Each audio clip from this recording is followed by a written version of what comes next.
والسلام على سيد الأنبياء والمرسلين وعلى آله وأصحابه الطيبين الطاهرين أما بعد فأعوذ بالله من الشيطان الرجيم بسم الله الرحمن الرحيم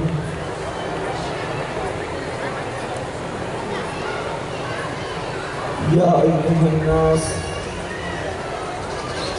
اتقوا ربكم الذي خلقكم من نفس واحدة وخلق منها زوجها وبث منهما رجالا كثيرا ونساء واتقوا الله الذي تساءلون به والأرحام إن الله كان عليكم رقيبا صدق الله العظيم غوث اعظم بمنے بے سرو ساما مددے قبلِ دین مددے کعبہ ایمان مددے انتظار کرم تست منے عینی را اے خدا جو خدا بینو خدا دا مددے بگردہ بے بلا افتادہ کشتی ضعیفانو شکستہ رات پشتی بحق کے خواجہ عثمان ہارون مدد کن یا معین الدین چشتی مدد کن یا معین الدین چشتی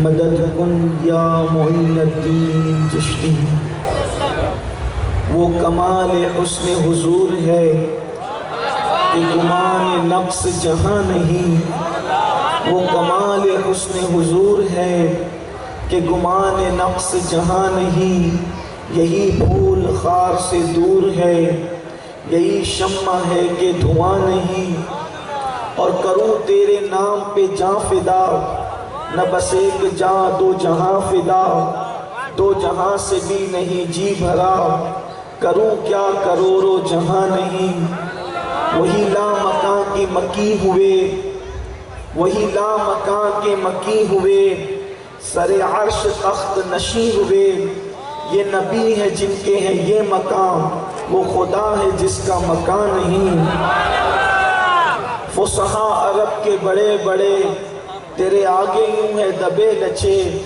فصحاء عرب کے بڑے بڑے تیرے آگے یوں ہے دبے لچے کوئی جانے منہ میں زبان نہیں بلکہ جسم میں جان نہیں اور کروں مدح اہل دول رضا پڑے اس بلا میں میری بلا میں گدا ہوں اپنے کریم کا میرا دین پارے نہ نہیں آج کی یہ محفل شادی خانہ آبادی کے موقع پر انعقاد پذیر ہے جناب اقبال بھائی کے صاحبزادے محمد افضل بھائی ان کے نکاح کی تقریب ہو چکی ہے اور آج کا ولیمہ کا دن ہے اسی مناسبت سے یہ محفل منعقد ہے برادر ذی وقار جناب عبدالرزاق صاحب نے مجھے حکم فرمایا کہ میں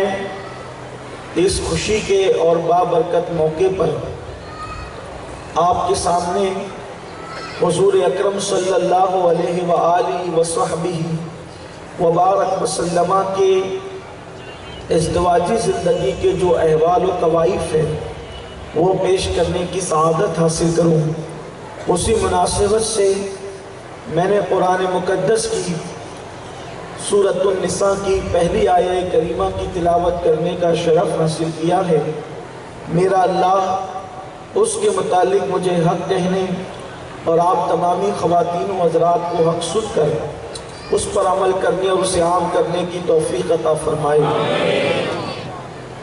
ہمارا یہ سب سے بڑا المیہ ہے کہ ہم جس نبی کا کلمہ پڑھتے ہیں اس نبی کی زندگی سے ہم ناواقف ہیں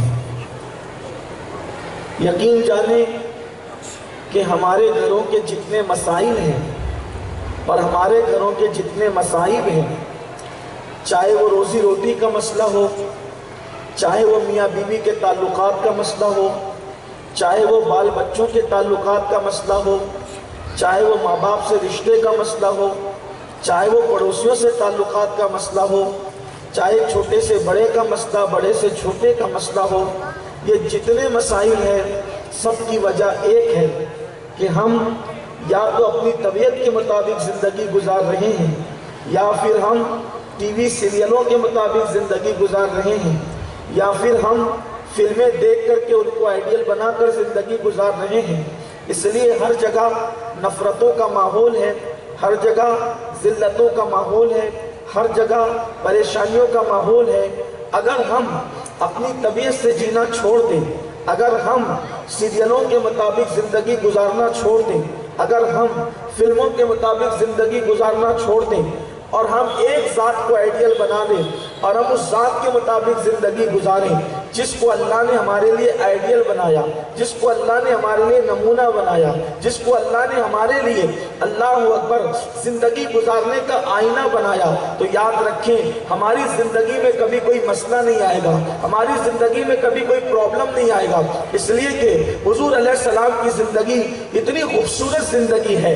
اللہ اکبر، ایک ذات ہے لیکن آئیڈیل سب کے لیے ہے، ایک ذات ہے مگر نمونہ سب کے لیے ہے۔ آپ کو زندگی میں کوئی ایسا شخص نظر نہیں آئے گا جو سب کے لیے آئیڈیل ہو۔ مقرروں کے لیے آئیڈیل مقرر ہوگا، نعت خانوں کے لیے نہیں ہو سکتا، نعت خانوں کے لیے نعت خان آئیڈیل ہوگا، سیاست دانوں کے لیے نہیں ہو سکتا، سیاست دانوں کے لیے سیاست دان آئیڈیل ہوگا، کوئی عالم آئیڈیل نہیں ہو سکتا، عالموں کے لیے عالم آئیڈیل ہوگا، کوئی سیاست دان آئیڈیل نہیں ہو سکتا۔ اسی طریقے سے پیروں کے لیے آئیڈیل ہوگا، عالموں کے لیے آئیڈیل نہیں بن سکتا۔ اسی لیے عالم جو ہے وہ عالموں کے لیے آئیڈیل ہوگا، پیروں کے لیے آئیڈیل نہیں ہو سکتا۔ انجینئروں کے لیے آئیڈیل ہوگا، ٹیچروں کے لیے نہیں ہو سکتا۔ لیکن قربان چاہیں اللہ نے ایک ذات کو کیسا بنایا ہے، ایک ذات کو کیسا سجایا ہے، ایک ذات کو کیسا سنوارا ہے۔ اگر کوئی کسان میرے نبی کو آئیڈیل بنانا چاہے تو وہ بھی بنا سکتا ہے، اس طرح کے کہ میرے نبی مصلی مسجد نبوی کے امام بھی ہے اور سلمان فارسی کے کھیت میں اللہ اکبر وہ درخت بھی لگاتے ہوئے نظر آ رہے ہیں۔ اللہ اللہ، میرے آقا علیہ الصلوۃ والتسلیم اللہ اکبر اماموں کے لیے آئیڈیل ہے، ٹیچروں کے لیے آئیڈیل ہے، طبیبوں کے لیے آئیڈیل ہے، شوہروں کے لیے آئیڈیل ہے، باپ کے لیے آئیڈیل ہے، اللہ اکبر اولاد کے لیے بھی آئیڈیل ہے۔ اسی طریقے سے پڑوسی کے لیے بھی آئیڈیل ہے، نمازیوں کے لیے بھی آئیڈیل ہے، تاجروں کے لیے بھی آئیڈیل ہے۔ اگر کوئی تاجر ان کو آئیڈیل بنانا چاہتا ہے تو ملک شام کے اندر تجارت کی منڈی میں ان کو تجارت کرتے دیکھے، اس کو سمجھ میں آئے گا کہ کیسے تجارت کی جاتی ہے۔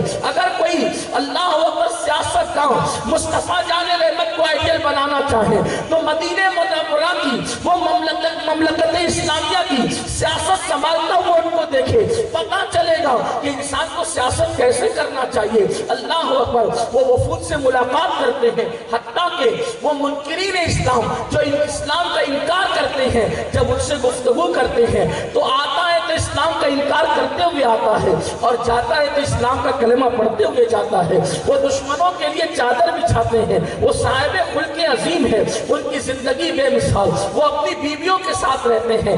انسان ایک بیوی کے ساتھ رہتے رہتے اس کے ناک میں دم آتا ہے، کبھی کبھی انسان ہار مانتا ہوا نظر آتا ہے، لیکن یہ میرے نبی ہیں، تنہا میرے نبی ہے جو 11 بیویوں کے ساتھ زندگی گزارتے ہیں، لیکن آپ کی بیویاں آپ کی عظمتوں کے خطبے پڑھتے ہوئے نظر آتی ہے۔ آئیے آج میں آپ کے سامنے اپنے آقا کریم صلی اللہ علیہ وآلہ وسلم کی زندگی کا ایک گوشہ پیش کرنا چاہتا ہوں۔ وہ کون سا گوشہ ہے، وہ کون سا حصہ ہے؟ وہ ہے حضور کی ازدواجی زندگی۔ ازدواجی زندگی میں بھی میں حضور علیہ الصلوۃ والتسلیم کی ازواج پاک میں اس مقدس زوجہ کا ذکر کروں گا جس کے ساتھ میرے نبی کی سب سے پہلے شادی ہوئی تھی، سب سے پہلے رسول اللہ نے جس سے نکاح کیا تھا۔ آئیے میں اپنی قوم کو پیغام دینا چاہتا ہوں، اپنی زندگی کے مسائل حل کیجئے، صرف حضور کو آئیڈیل بنا لیجئے، میرے آقا کو آئیڈیل بنا لیجئے، آپ کی زندگی کے مسئلے حل ہوتے ہوئے نظر آئیں گے۔ میرے آقا علیہ الصلوۃ والتسلیم کے پیارے دیوانوں، یاد رکھیے حضور کی زندگی کو اگر آئیڈیل بنا لیں تو اس کی برکتیں بھی ہوگی، اس کی رحمتیں بھی ہوگی، اس کی عنایتیں بھی ہوگی۔ آئیے آپ کو بتاؤں، میرے آقا علیہ الصلوۃ والتسلیم کے دیوانوں، شادی کون نہیں کرنا چاہتا، اور شادی کس کو پسند نہیں ہے؟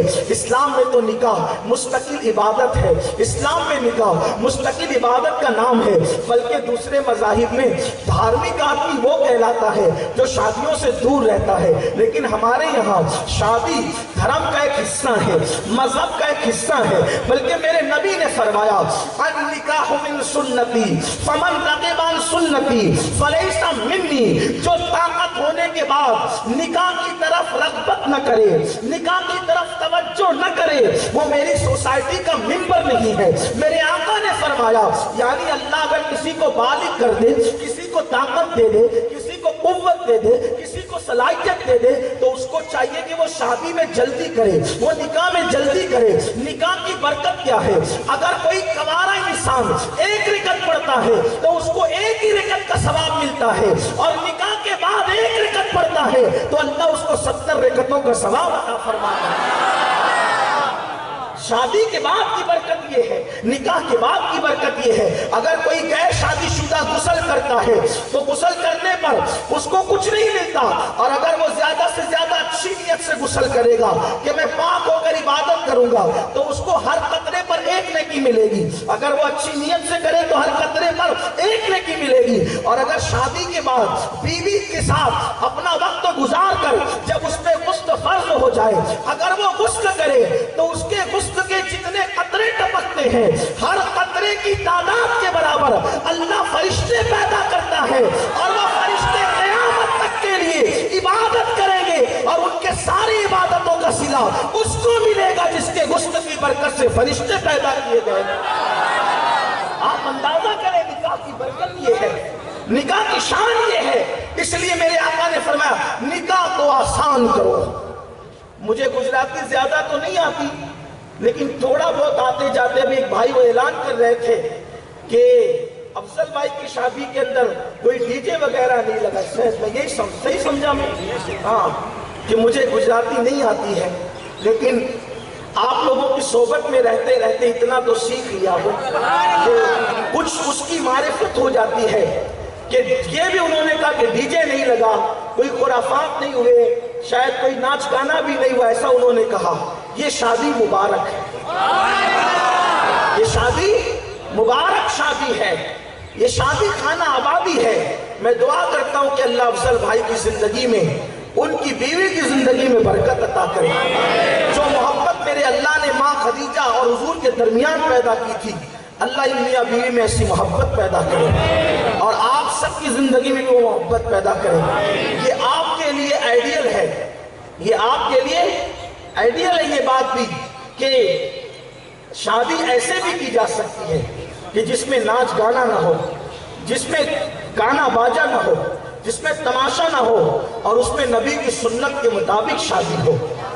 لیکن لوگ شادیاں کرتے ہیں تو اپنی مستیاں نکالتے شادی کرتے ہیں، ڈی جے بجتے ہیں، گانے گائے جاتے ہیں، میوزک ہوتی ہے، عورتوں اور مردوں میں خلط ملط ہوتا ہے۔ خلط ملط کا مطلب بے پردہ عورتیں اور مرد ایک دوسرے سے اجنبی طور پہ ملتے جلتے ہیں۔ اس میں ہوتا کیا ہے؟ اس میں برستی ہے اللہ کی لعنت۔ کیا برستی ہے؟ اللہ کی لعنت۔ اور کیا ہوتا ہے؟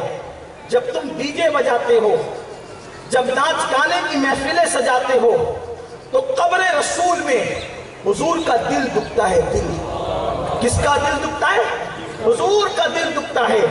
اب میں آپ سے پوچھنا چاہتا ہوں، جس شادی میں نبی کا دل دکھایا جائے وہ شادی کے اندر کبھی خوشی ہو سکتی ہے؟ اس شادی کے اندر کبھی برکت ہو سکتی ہے؟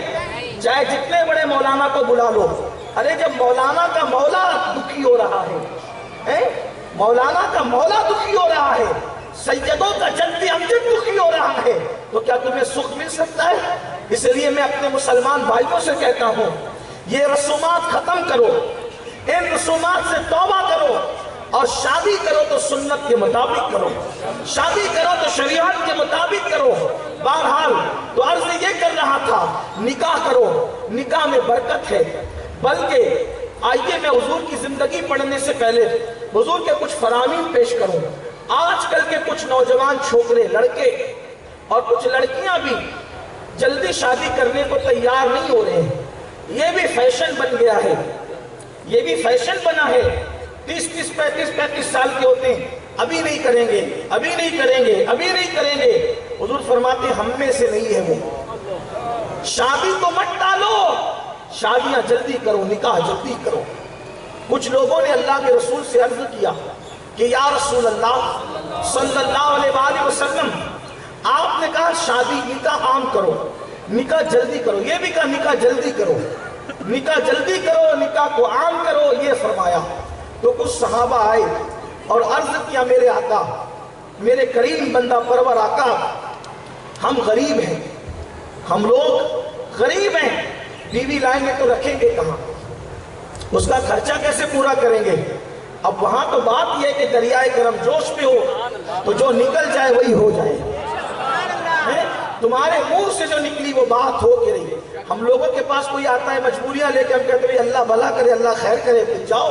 لیکن وہاں ایسا نہیں تھا, جو کہہ دیا وہ ہو گیا. دریائے کرم جوش پہ جو کہہ دیا وہ ہو گیا. اللہ کے رسول کی بارگاہ میں غریب صاحب آئے, حضور ہم غریب ہیں, نکاح کریں گے تو رکھیں گے کہاں, کھلائیں گے کیا. آقا نے فرمایا نکاح کرو, جو نکاح کرے گا اللہ اس کو مالا مال کر دے گا. نکاح کرنے سے غربت دور ہوگی, نکاح کرنے سے غریبی دور ہوگی, نکاح کرنے کے بعد اللہ تمہیں مالدار فرمائے گا. دیکھ لیجئے جس نے بھی اچھی نیت سے نکاح کیا, نکاح کے بعد اللہ نے اس کو نوازا. لیکن کوئی اچھی نیت سے کرے. کچھ لوگ تو بیوی کو کنیز بنا کر لاتے ہیں, کچھ لوگ تو بیوی کو نوکرانی بنا کے لاتے ہیں, ان کو کچھ نہیں ملتا. جو بیوی کو گھر کی ملکہ بنا کر لاتے ہیں, جو بیوی کو سنت رسول کے مطابق لاتے ہیں, ہوتی ان کی بڑی برکتیں. تو عرض یہ کر رہا تھا, ہمارے نبی نے خود نکاح کیا, اور ایک نہیں اپنی زندگی میں کم و بیش 11 نکاح فرمائے. اور بھی روایتیں ہیں, اور بھی زیادہ نکاح کی روایتیں ہیں, لیکن اکثر کا قول 11 کا ہے, اس لیے میں اکثریت کی بات کر رہا ہوں. اور پھر حضور اکرم صلی اللہ علیہ وآلہ وسلم کی زندگی کا پہلا نکاح کیسے ہوا, میں آپ کے سامنے وہ پیش کرنا چاہتا ہوں. اور پھر پہلا نکاح کیسے ہوا, اور پھر پہلے نکاح کے بعد زندگی کیسے گزری, آپ کے سامنے وہ پیش کرنا چاہتا ہوں. میں اپنے نوجوانوں کی, آپ سب کی توجہ چاہتا ہوں, اس لیے کہ سفر کا مہینہ ختم ہونے والا ہے اور میلاد کا مہینہ شروع ہونے والا ہے. میلاد کے مہینے کی آمد ہے. اللہ اکبر. 12 ربیع الاول تیری چمک کے صدقے چمکا دیا نصیبہ, صبح شب ولادت صبح طیبہ میں ہوئی, بٹا ہے بڑا نور کا, صدقہ لینے نور کا, آیا ہے تارا نور کا. واللہ یہ میلاد وہ میلاد ہے, اگر میلاد نہ ہوتا تو ماہ رمضان کا وجود نہ ہوتا. حضور آپ آئے, ساری بہاریں آئی, آپ آئے, سارا کرم ہوا, آپ آئے, ساری نعمتیں آئی. آپ وجہ تخلیق کائنات ہے, آپ ساری نعمتوں کی وجہ ہے. اس لیے حضور کی سیرت کا بھی باب ہو جائے گا اور اپنا مقصد بھی پورا ہو جائے گا. نکاح کی تقریب بھی ہوگی, تقریب نکاح کا بھی معاملہ ہوگا. اور حضور علیہ السلام کے پہلے نکاح کو میں کئی تاریخ کے حوالے ہیں, اللہ اکبر, اسلام کی کئی تاریخیں ہیں, اسلام میں سیرت کی کئی کتابیں ہیں, ان سب کا نچوڑ انہی کے الفاظ میں پڑھنے کی بجائے سب کا جمع کیا ہوا حصہ میں اپنے الفاظ میں پڑھنا چاہتا ہوں, اور کہیں کہیں اس کی تشریح بھی میرے الفاظ کے ساتھ ہوگی. آپ غور سے سننا, آپ کو پتا چلے گا حضور کا نکاح کیسے ہوا. اس لیے کہ ٹی وی پر کچھ لوگ ڈیبیٹ بھی کرتے ہیں تو اس میں لوگ کچھ خلط ملط کرتے ہیں, تو کچھ لوگوں کو بدگمانی بھی ہے. حضور علیہ السلام کا جو پہلا نکاح ہوا اس وقت حضور علیہ السلام کی عمر شریف صرف 25 سال کی تھی, اور حضور علیہ السلام کی پہلی بیوی ان کی عمر شریف ان سے 15 سال زیادہ تھی, یعنی تقریباً 40 سال کی تھی. حالانکہ یہ سیدہ خدیجۃ الکبریٰ کی کرامت بھی کہہ لیجئے کہ وہ 40 سال میں بھی بالکل جو ہے وہ کم عمر معلوم ہوتی تھی. یہ اللہ نے ان کو ملکہ دیا تھا, ان کو شان دی تھی, لیکن اصل ان کی عمر جو تھی وہ 40 سال کی تھی. اور حضور علیہ السلام نے کچھ نکاح ایسے بھی کیا کہ حضور علیہ السلام کی عمر شریف جب 40 سال سے زائد کی ہو گئی تو پھر چھوٹی عمر کی خواتین سے نکاح کر کے حضور نے بتا دیا کہ اگر عورت عمر میں زیادہ ہو تو بھی نکاح کیا جا سکتا ہے, اور اگر عورت عمر میں کم ہو تو بھی نکاح کیا جا سکتا ہے. یعنی دونوں چیزیں چل سکتی ہیں. کبھی کبھی کیا ہوتا ہے, اگر عورت کی عمر جو ہے 4 مہینے بھی بڑی ہوتی ہے تو لوگ رشتہ ختم کر دیتے کہ بھئی نہیں چلے گا. جب 15 سال عمر زیادہ ہونے کے بعد بھی نکاح کیا جا سکتا ہے. تو اگر عورت پسند آ جائے, لڑکی پسند آ جائے, اس کی عمر کچھ زیادہ ہو تو نکاح کرنے میں کوئی حرج نہیں ہے, کر سکتے ہیں. اللہ اکبر. تو حضور علیہ السلام کی جو پہلی زوجہ ہے ام المومنین سیدہ خدیجہ الکبریٰ, نام یاد رکھیں, نام کیا ہے؟ خدیجہ بنت خویلد. کیا نام ہے ان کا؟ خدیجہ بنت خویلد. یہ تھی حضرت مصطفیٰ جان رحمت کی پہلی زوجہ اور ہم سب کی پہلی ماں ام المومنین سیدہ خدیجہ الکبریٰ. اور حیرت اس بات پر ہے کہ ام المومنین 2 مرتبہ بیوہ ہو چکی تھی. ام المومنین 2 مرتبہ بیوہ ہو چکی تھی. اور عرب کا دستور تھا جب کوئی عورت بیوہ ہونے کے بعد اپنے شوہر کے جنازے کے سرہانے بیٹھ کر زیادہ رو لیتی تھی تو عرب والے سمجھتے تھے اب اس کے بعد یہ نکاح نہیں کرے گی. تو ام المومنین 2 بار بیوہ ہو چکی ہے, دوسرے شوہر کے جنازے پر بہت زیادہ رو چکی ہیں. عرب والے سمجھ گئے اب یہ دوسرا نکاح, اب یہ تیسرا نکاح نہیں کرے گی. بہت مالدار تھی, اتنی مالدار تھی کہ ملکہ تجار کہلاتی تھی. ملکہ تجار یعنی تاجروں کی ملکہ. اور اتنا مال تھا, پورے مکے کے سارے مالداروں کا مال اگر ملا لیا جائے تو سارے مکہ کے مالداروں کا مال آدھا ہوتا تھا اور تنہا خدیجہ الکبریٰ کا مال آدھا ہوتا تھا. ان کے والد انتقال کر چکے تھے. جناب خدیجہ الکبریٰ رضی اللہ تعالیٰ عنہ بہت خوبصورت تھی. اس دور میں جبکہ ابھی میرے نبی نے نبوت کا اعلان نہیں کیا تھا, ان کو طیبہ اور طاہرہ کے لقب سے لوگ یاد کرتے تھے. اتنی پاکیزہ کردار کی خاتون تھی کہ ان کو طیبہ اور طاہرہ کے نام سے لوگ یاد کرتے تھے. مالدار بھی تھی, خوبصورت بھی تھی, طیبہ اور طاہرہ بھی کہلاتی تھی. اب میں کیا بیان کروں ان کی شان, میں تو یہی کہتا ہوں کہ ماں خدیجہ کی کیا فضیلت میں بیان کروں. اللہ اکبر. اتنا سمجھ لو کہ کائنات میں ایک ہی عورت ہے جس کے بارے میں رسول اللہ فرماتے ہیں کہ جب وہ پل صراط سے گزرے گی تو محشر والے آواز دیں گے, محشر میں ندا آئے گی, اے محشر والو اپنی گردنوں کو جھکا لو, فاطمہ بنت محمد پل صراط سے گزر رہی ہے. تو جو فاطمہ کے لیے پورا محشر اپنی گردن کو جھکا دے گا اس فاطمہ کی ماں کو خدیجہ الکبریٰ کہتے ہیں.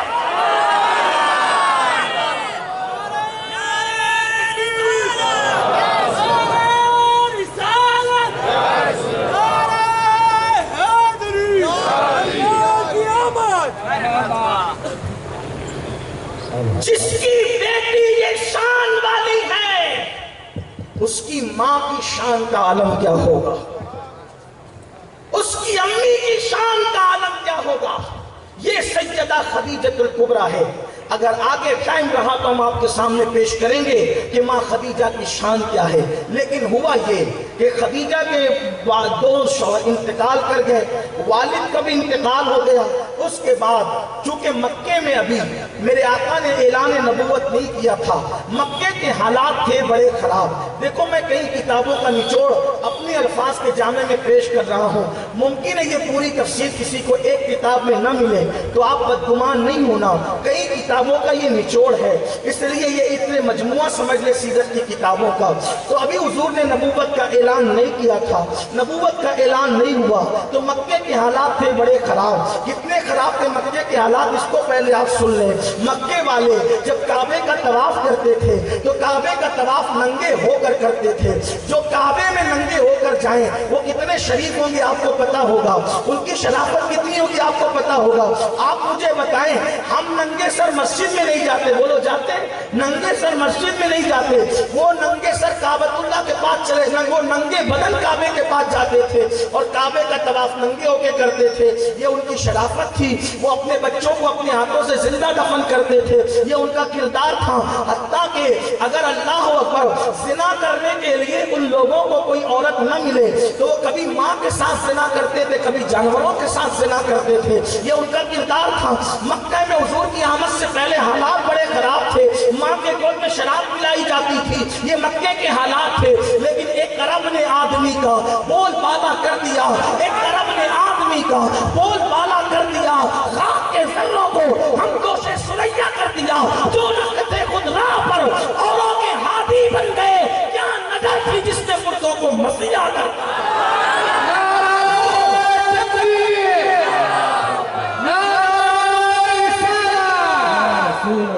وہ دانائے سبل ختم الرسل مولائے کل جس نے، وہ دانائے سبل ختم الرسل مولائے کل جس نے، غبار راہ کو بخشا فروغ وادی سینا، غبار راہ کو بخشا۔ غبار راہ کس کو کہتے ہیں؟ ڈاکٹر اقبال کہہ رہے ہیں غبار راہ کو بخشا، راستے کے ذرے کو کیا بنا دیا؟ راستے کے ذروں کو کیا بنا دیا؟ فروغ وادی سینا، وادی سینا سے بڑھ کر بنا دیا۔ وہ دانائے سبل ختم الرسل مولائے کل جس نے، غبار راہ کو بخشا فروغ وادی سینا، نگاہ عشق مستی میں وہی اول وہی آخر، نگاہ عشق مستی میں وہی اول وہی آخر، وہی قرآن وہی فرقان وہی یاسین وہی طٰہٰ۔ مکے کے حالات تھے بڑے خراب، کمزوروں کا مال چھین کے کھانا یہ کوئی عیب نہیں تھا، فخر تھا۔ کیا تھا؟ فخر تھا۔ کسی کا ہی مال لوٹ لیتے تھے، کھا لیتے تھے، کوئی ٹینشن ان کو نہیں تھا، کوئی پرابلم ان کو نہیں تھا۔ وہ ایسے ہی خدیجہ کے ساتھ بھی کرتے تھے۔ خدیجہ الکبریٰ کا مال تجارت کے لیے جاتا، راستے میں لوٹ لیا، کھا لیا۔ اب ایک عورت کس سے بدلہ لے؟ وہ بھی بیوہ، باپ کا بھی وصال ہو چکا، وہ کیا کرے؟ وہ بھی شریف، اس دور کی طیبہ طاہرہ ہے۔ بھئی ماحول اچھا ہو تو طیب اور طاہر ہونا آسان ہوتا ہے، لیکن ماحول اچھا نہ ہو تو پھر طیب و طاہر ہونے کا مطلب کیا ہے؟ لیکن ایسے گندے ماحول میں بھی فاطمہ الزہرا کی امی طیبہ اور طاہرہ کہلائی۔ کیا شان تھی اس خاتون کی، اس خاتون کی عظمت کو کون بیان کرے؟ لیکن اسے دکھ تھا، خدیجہ الکبریٰ کو تکلیف تھی کہ یہ مکے کے کچھ لوگ میرا مال لوٹ کے کھا لیتے، تجارت کے نام پہ لے جاتے، لوٹ مار کر کے کھا لیتے، میں بدلہ نہیں لے پاتی۔ خدیجہ نے دماغ لگایا، سوچا میرا مال بچاؤں کیسے، میرا مال بچاؤں کیسے؟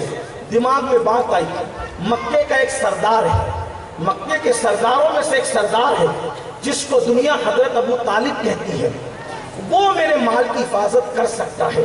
تو جناب ابو طالب کو بلایا اور بلا کر کے کہا، اے سردار مکہ، میرا ایک کام کر دے، میرا مال لوگ لوٹ کے کھا جاتے ہیں، میرے مال کے ساتھ خیانت کرتے ہیں، کیا آپ میری مدد کریں گے؟ حضرت ابو طالب نے کہا ٹھیک ہے، میں تیرا مال بچا سکتا ہوں۔ کہا وہ کیسے؟ کہا دیکھو میرے پاس ترکیب یہ ہے کہ میں جتنے لوگ تیرا مال لوٹ کے کھاتے ہیں ان کو بنا دوں گا تیرا پارٹنر۔ یہ پارٹنر اپنی زبان میں کہنا، انہوں نے نہیں کہا، ورنہ آپ کہیں گے کہ یہ کیسی کہہ دی؟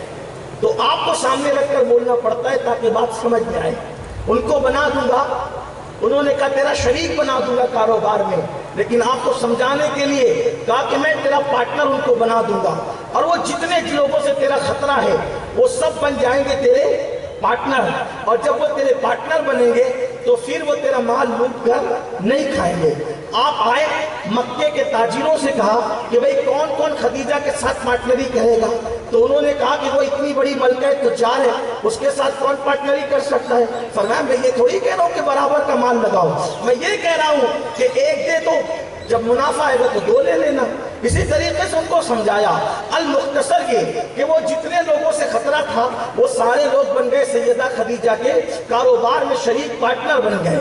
اب حضرت ابو طالب نے فرمایا خدیجہ میں نے تیرے مال کی حفاظت کر دی۔ خدیجہ نے دوسرا سوال کیا، اے ابو طالب تو نے مکہ لیول پر تو میرے مال کی حفاظت کر دی، لیکن میرا مال تو شام بھی جاتا ہے، میرا مال تو یمن بھی جاتا ہے، میرا مال تو مصر بھی جاتا ہے، وہاں بھی خطرے ہیں، وہاں کیسے مال محفوظ رہے گا؟ فرمایا میں بوڑھا ہو چکا ہوں، میں جتنا کر سکتا تھا اتنی تیری مدد کر دی، اس سے زیادہ کی میں مدد نہیں کر سکتا۔ تو خدیجہ نے کہا میں نے سنا ہے کہ تیرا ایک بھتیجا ہے اور وہ بڑا امین ہے، وہ بڑا صادق ہے، وہ بڑا دیانت دار ہے، اگر تو اپنے بھتیجے کو میرے مال تجارت کو بیچنے کے لیے بھیج دے تو بڑا احسان ہوگا۔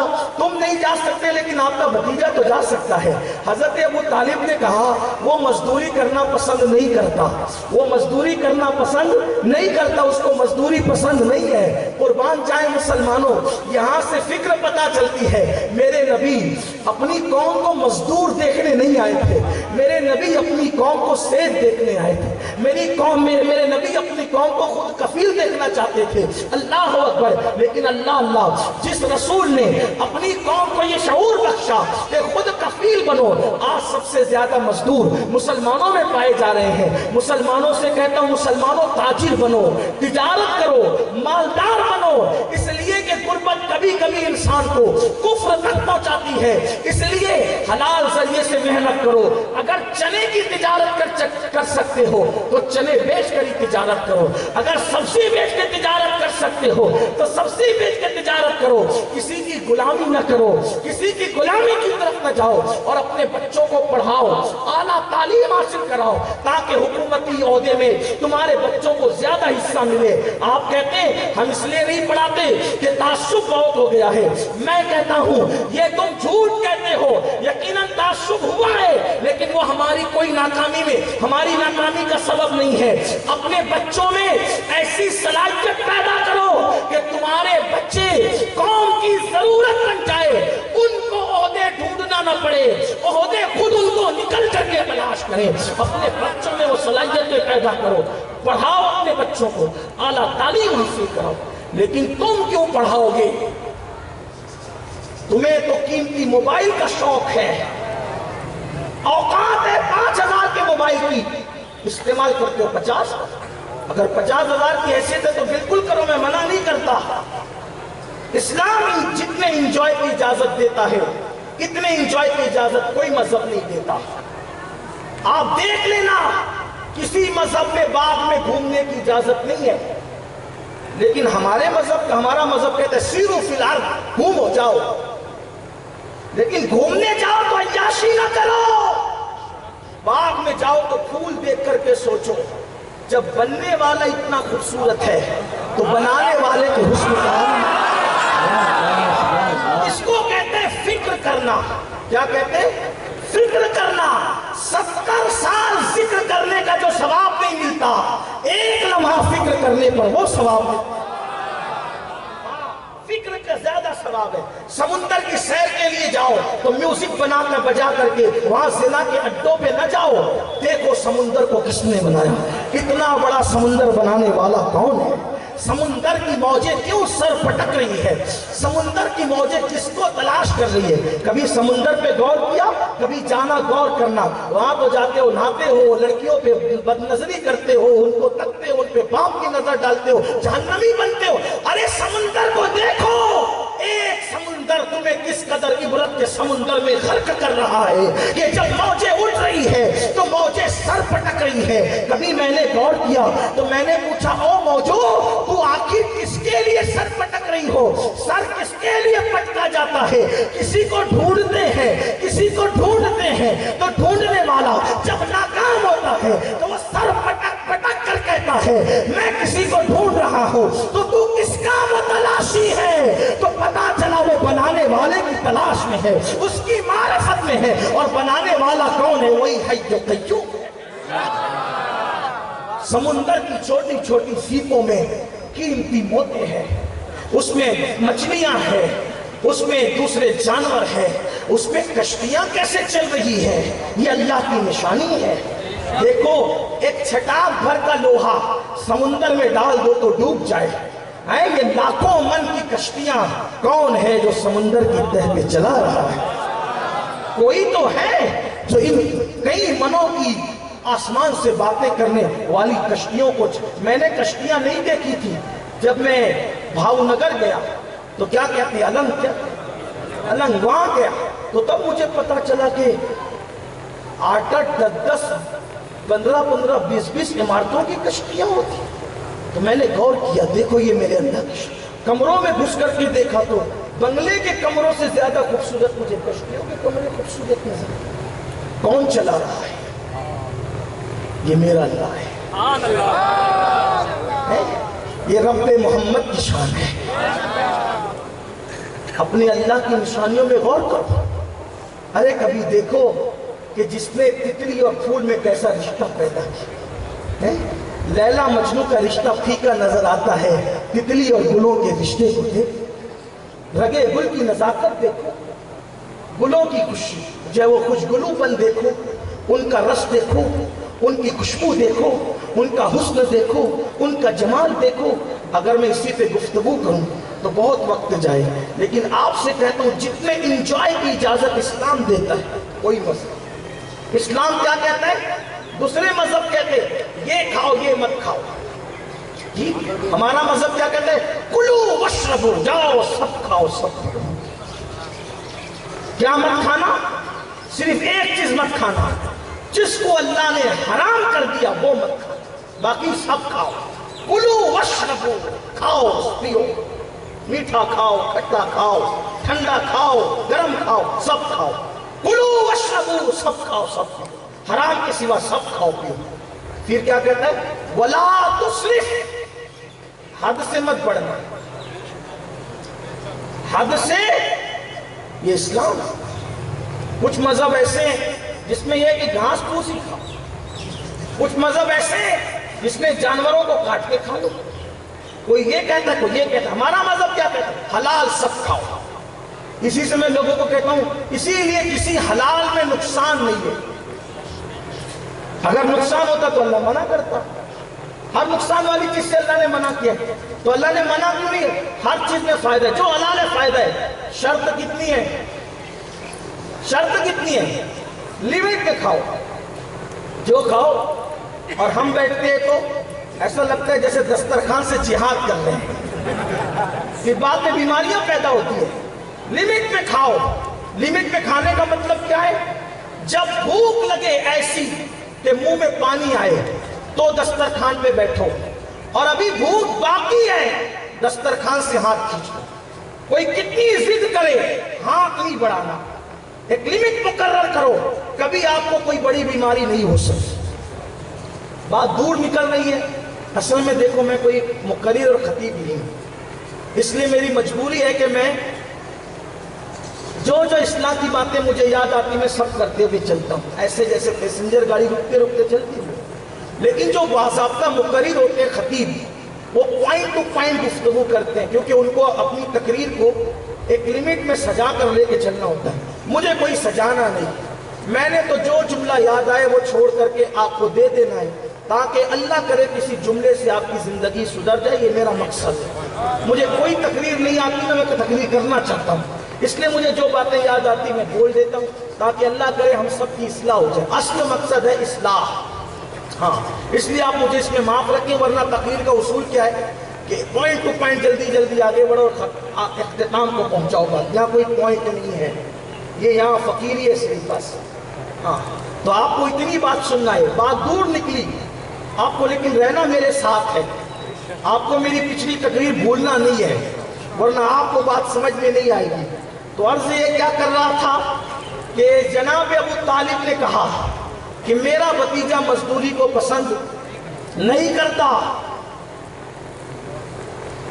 جناب خدیجہ نے کہا آپ بات تو کریں. میں نے سنا ہے کہ وہ آپ کی بات نہیں ٹالتے، لیکن میں نے ابھی تک ان کو دیکھا بھی نہیں ہے. ابھی تک خدیجہ نے ان کو دیکھا نہیں تھا، اور میرے آقا نے بھی خدیجہ الکبریٰ کو دیکھا نہیں تھا. اللہ اکبر. سنا تھا شان حضور کی شان. اعلان نبوت سے پہلے میرے نبی کے چرچے تھے. مکے والے کہتے تھے کوئی صادق الوعد الامین ہے تو عبداللہ کا لگتے جگر ہے. امانت رکھنا ہے تو محمد عربی کے پاس رکھو. فیصلہ کرانا ہے تو ان سے کراؤ. اور تھے بھی میرے نبی بڑے خوبصورت.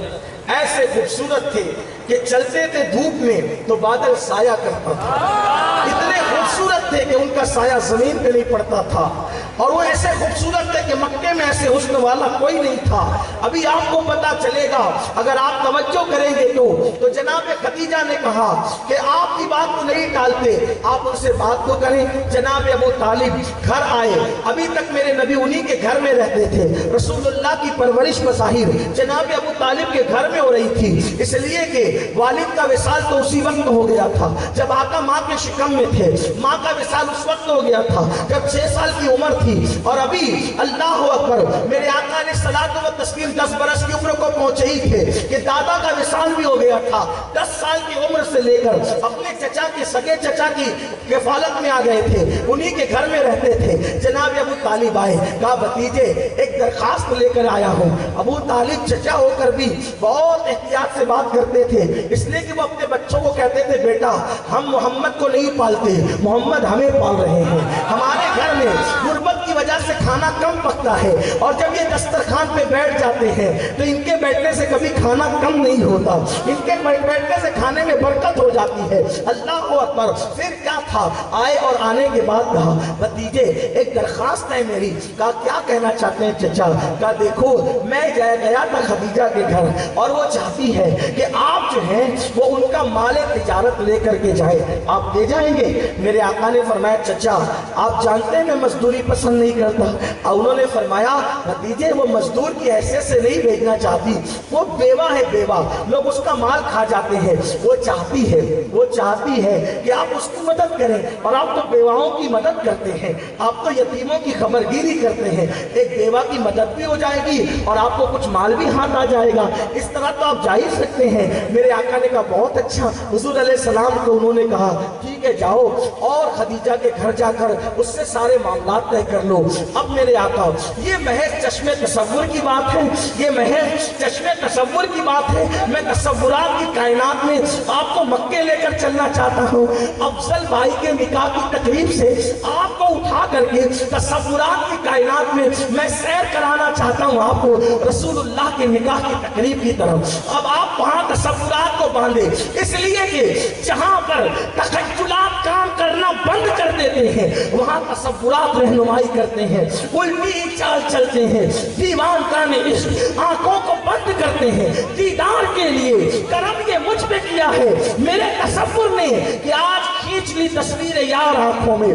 جناب ابو طالب میرے آقا سے کہتے ہیں جاؤ جا کر خدیجہ سے باتیں کرو۔ جب میں محض چشم تصور سے اس واقعے کو دیکھتا ہوں تو مجھے یوں نظر آتا ہے حضور اپنے گھر سے چلے، اللہ کا رسول سید المعصومین، اللہ کا رسول سید المعصومین 25 سال کی گڑیل جوانی میں جب شباب پورے چوبنوں پر تھا، میرے آقا تنہا نکلے، خدیجہ کے دروازے پر پہنچے۔ خدیجہ کا گھر ایسے سمت میں تھا کہ جب مکے میں سورج نکلتا تھا تو نہ سورج نکلتے وقت خدیجہ کے گھر میں سورج کی روشنی پڑتی تھی، نہ ڈوبتے وقت خدیجہ کے گھر میں سورج کی روشنی پڑتی تھی۔ اس کو یوں سمجھو کہ اگر ہندوستان میں کسی کا گھر شمال اور جنوب کی سمت میں ہوگا تو نہ سورج نکلتے وقت روشنی پڑے گی دروازے سے اور نہ سورج ڈوبتے وقت روشنی پڑے گی دروازے سے۔ بولو ایسے ہی ہوگا نا؟ اگر کسی کا گھر شمال اور جنوب کی طرف ہوگا تو روشنی دروازے سے نہیں آئے گی، سورج کی کرنیں دروازے سے نہیں آئے گی، لیکن اگر مشرق اور مغرب کی طرف ہوگا، مشرق کی طرف ہوگا تو نکلتے وقت دروازے سے سورج کی روشنی آئے گی، اور اگر مغرب کی طرف ہوگا تو ڈوبتے وقت سورج کی کرنیں آئے گی۔ لیکن خدیجہ کا گھر ایسے سمت میں تھا مکے میں کہ نکلتے وقت اور ڈوبتے وقت خدیجہ کے گھر میں سورج کی کرنیں دروازے سے نہیں آتی تھی۔ خدیجہ فرماتی ہے کہ میں دروازے کی طرف پیٹ کر کے دیوار کی طرف رک کر کے ایک کام میں مصروف تھی تو میں نے کیا دیکھا کہ میرے گھر میں سورج کی کرن آئی ہے، میرے دروازے کے اوپر سے سورج کی کرن آئی ہے اور وہ کرن دیوار پر پڑی۔ میں نے سوچا اب ہم کہتے ہیں نا آج سورج کدھر سے نکلا، کسی کو دیکھتے ہیں تو کہتے ہیں نا آج سورج کدھر سے نکلا، تو شاید لوگ یہ تصور وہیں سے لائے ہیں۔ خدیجہ کہتی ہے دروازے کی طرف پیٹ تھی، دیوار کی طرف چہرہ تھا، لیکن ایک کرن دیوار پہ پڑی، میں حیران ہو کر کے پلٹی کہ سورج کدھر سے نکلا، لیکن جب میں پلٹی تو میں نے دیکھا کہ وہ سورج آسمان کا سورج نہ تھا، بلکہ وہ سورج آفتاب رسالت۔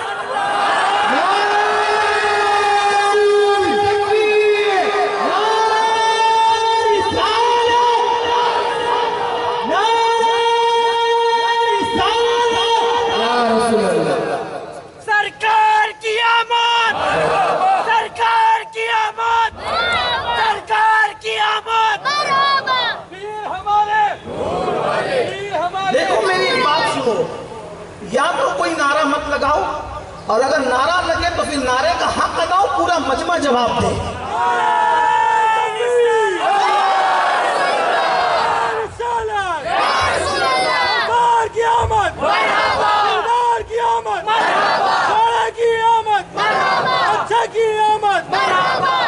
آپ کو تصور کرنا پڑے گا، آپ تصور کی دنیا میں آئیں۔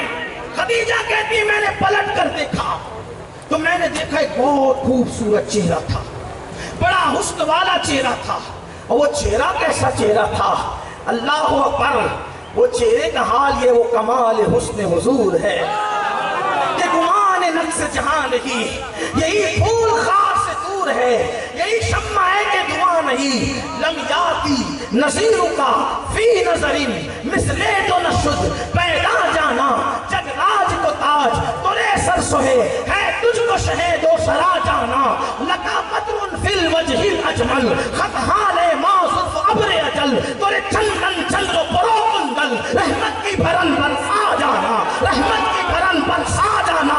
اور حضرت امیر خسرو کہتے ہیں پری پہ کر نگارے سر و قد لالا رخسارے، پری پہ کر نگارے سر و قد لالا رخسارے، سراپا آفت دلبود شب جائے کہ من بودم، سراپا آفت دلبود شب جائے کہ من بودم۔ اور علامہ جامی کہتے ہیں آیات قرآن ابرویت، آیات قرآن ابرویت، تفسیر قرآن کیسویت، روے تو قرآن ما ایمات ہوئی، ایمات ہوئی۔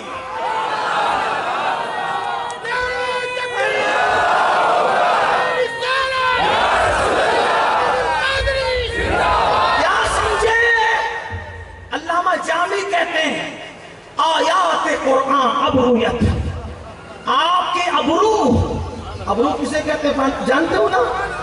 آپ کے اپنے ابرو کی طرف اشارہ نہیں کر سکتے، نبی کے ابرو بیان کرتے وقت کہا یہ بے آبرو ابرو، توجہ آپ کی، کہا یہ بے آبرو ابرو، کہا وہ پوری کائنات کی آبرو ابرو، یہ ان کے آبرو بیان کرتے ہوئے اپنی آبرو کی طرف اشارہ کیسے کروں؟ کیا حیثیت ہے ان آبروؤں کی؟ اس لیے جب نبی کے اعضاء بیان کرو تو اپنے اعضاء کی طرف اشارہ نہیں کرنا، ہمارے بزرگوں نے خلاف ادب قرار دیا ہے۔ حضرت جامی کیا کہتے ہیں؟ آیات قرآن ابرویت، یا رسول اللہ آپ کے ابرو قرآن کی آیتیں ہیں، اس پر سبحان اللہ نہیں ہوگا تو پھر کسی پر نہیں ہوگا۔ آپ کے لیے تو آپ فارسی سے اردو کر رہا ہوں، اور محبوب کے ذکر پہ سبحان اللہ نہیں تو پھر کس کے ذکر پہ سبحان اللہ؟ اللہ بھی جب ان کا ذکر کرتا ہے تو وہ خود سبحان اللہ کہتا ہے۔ جب ان کی معراج بیان کی تو اللہ نے پہلے معراج بعد میں بیان کی، پہلے کا سبحان اللہ۔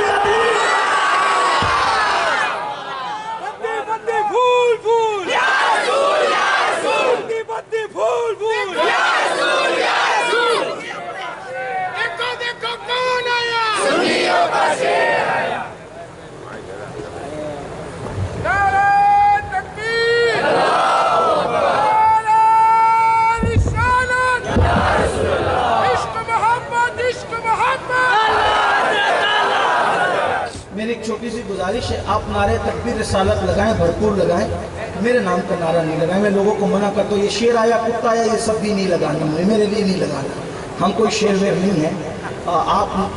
میری تمنا یہ ہے کہ میرے آقا کے نام کا نعرہ لگا مطلب اپنا ذکر ہو گیا، ہم کوئی کچھ لوگ ہماری کوئی حیثیت نہیں ہے، میرے نام کا نعرہ مت لگایا کرو۔ میں آپ کو اس کی نصیحت کرتا ہوں، اس کی نصیحت کرتا ہوں۔ اللہ رسول کا ذکر کریں یا اپنا ایمان پہ خاتمہ ہو جائے، یہ اپنے لیے سب سے بڑی بات ہے، اور وہ اپنے غلاموں میں قبول کر لیں، یہ اپنے مقدر کی معراج ہے۔ جس دن ایمان پر جائیں گے اس دن سب کچھ بن جائیں گے، ابھی کچھ نہیں ہے۔ ہاں بس اتنا آپ کو یاد رکھنا ہے۔ تو عرض کر رہا تھا، علامہ جامی کہتے ہیں آیات قرآن ابرویت، یہ جو فارسی سے اردو کر رہا ہوں آپ کے لیے، یا رسول اللہ آپ کے ابرو قرآن کی آیت ہے، آپ کی ابرو قرآن کی آیت ہے، تفسیر قرآن کے سجت، اور آپ کی زلفیں یہ قرآن کی تفسیر ہے۔ جب وہ سنورتی ہے تو بھی قرآن کی تفسیر ہوتی ہے، اور جب وہ چہرے پہ بکھرتی ہے تو بھی تفسیر ہوتی۔ کیسے؟ اگر سنور کر اپنی جگہ پہ جائے تو وہ دہا بن جاتی ہے، اور بکھر کر چہرے پہ آئے تو وہ لیل ہو جاتی ہے، اور اگر اس میں مان پڑ جائے تو قرآن اس کو مطلع الفجر حق کہتا ہوا نظر آتا ہے۔ آیات قرآن ابرویت، آپ کے ابرو قرآن کی آیت ہے، تفسیر قرآن کے سجت، آپ کی زلفیں قرآن کی تفسیر ہے، روئے تو قرآن ماں، آپ کا چہرہ تو میرا قرآن ہے، ایمان دوئی آپ ہی ایمان ہے، آپ ہی ایمان ہے۔ اور اس کو میرے امام اعلیٰ حضرت یوں کہتے ہیں، اللہ کی سرتاب قدم شان ہے یہ، انسان نہیں انسان، وہ انسان ہے یہ۔ قرآن تو ایمان بتاتا ہے انہیں، ایمان یہ کہتا ہے میری جان ہے یہ۔ حضرت خدیجہ الکبریٰ فرماتی ہیں، میں نے پلٹ کر دیکھا وہ خوبصورت چہرہ، وہ خوبرو چہرہ، وہ خدا بھاتا چہرہ، اللہ اللہ وہ بچپنے کی فبن، اس خدا بھاتی صورت پہ لاکھوں سلام، وہ مقدس چہرہ، اللہ اکبر ہے کلام الہی میں شمس الضحیٰ، تیرے چہرے نور فضا کی قسم، قسم شب تار میں راز یہ تھا کہ حبیب کی زلف دوتا کی قسم، کہتی میں نے وہ چہرہ دیکھا تو میرے قدم ٹھہر گئے، تھم گئے، رک گئے، زبان کام نہ کر سکتی تھی، بمشکل اپنے آپ کو سنبھالا اور نگاہیں نیچی کرتے ہوئے کہا، آپ کون ہیں؟ آپ کون ہیں؟ جب انہوں نے لب کھولے تو ایسا لگا کہ جیسے در سمین کی بارش ہو رہی ہے، جیسے کسی گلستان سے پھول جھڑ رہے ہیں۔ وہ ہے لبہائے نازکن کے، وہ ہے لبہائے نازکن کے، ہزار جڑتے ہیں پھول جن سے، گلاب گلشن میں دیکھ بلبل، یہ دیکھ گلشن گلاب میں ہے۔ ایسا لگا کہ جیسے کسی گلستان سے پھول کی جو ہے وہ ایک برسات ہو رہی، پھول جڑ رہے ہیں، اور الفاظ یوں ترتیب پائے، میں محمد ابن عبداللہ ابن عبد المطلب ہوں، ابو طالب کا بھتیجا ہوں، آپ نے کہا تھا میرے چچا نے مجھے بھیجا۔ خدیجہ کہتی ہے میں نے دیکھا جو آتا تھا میں بات کرتی تھی وہ سنتا تھا، معاملات میں طے کرتی تھی، لیکن جب وہ آئے تو معاملات میں طے نہ کر سکی۔ میں نے بس اتنا کہا آپ جو کریں گے اس کے لیے میں تیار ہوں، کیونکہ میرا دل کہہ رہا تھا یہ کسی جھوٹے کا چہرہ نہیں ہے۔ اگر انسان کی پہچان ہو تو ایک نظر میں پتہ چلتا ہے، چہرے بتاتے ہیں کون کیا ہے، چہرے بتاتے ہیں، بس عقل ہونی چاہیے، شعور ہونا چاہیے۔ دیکھو تھکن ہو تو چہرے سے پتہ چلتی ہے، بیماری ہو تو چہرے سے پتہ چلتی ہے، اللہ پر ٹینشن ہو تو چہرے سے پتہ چلتا ہے، غم ہو تو چہرے سے پتہ چلتا ہے، خوشی ہو تو چہرے سے پتہ چلتا ہے، موڈ میں ہو تو چہرے سے پتہ چلتا ہے۔ ایسی اچھا برا انسان بھی چہرے سے پتہ چلتا ہے، بس دیکھنے والے کی نظر چاہیے۔ اسی لیے تو آقا نے فرمایا میری امت کا ولی وہ ہے جس کو دیکھو تو خدا یاد آ جائے۔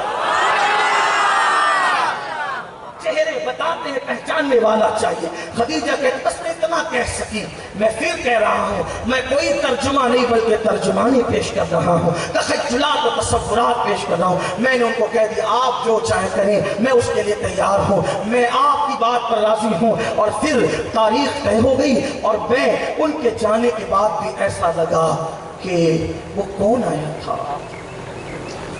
پھر سفر کے لیے بھیجنے کی دن آ گئے، سفر میں بھیجنے کے دن آ گئے۔ ایک اور بات کی وضاحت کروں، دنیا میں جتنے بھی خوبصورت ہوئے ہیں، کسی نہ کسی کی محبت کے فتنے میں کوئی نہ کوئی مبتلا ضرور ہوا ہے۔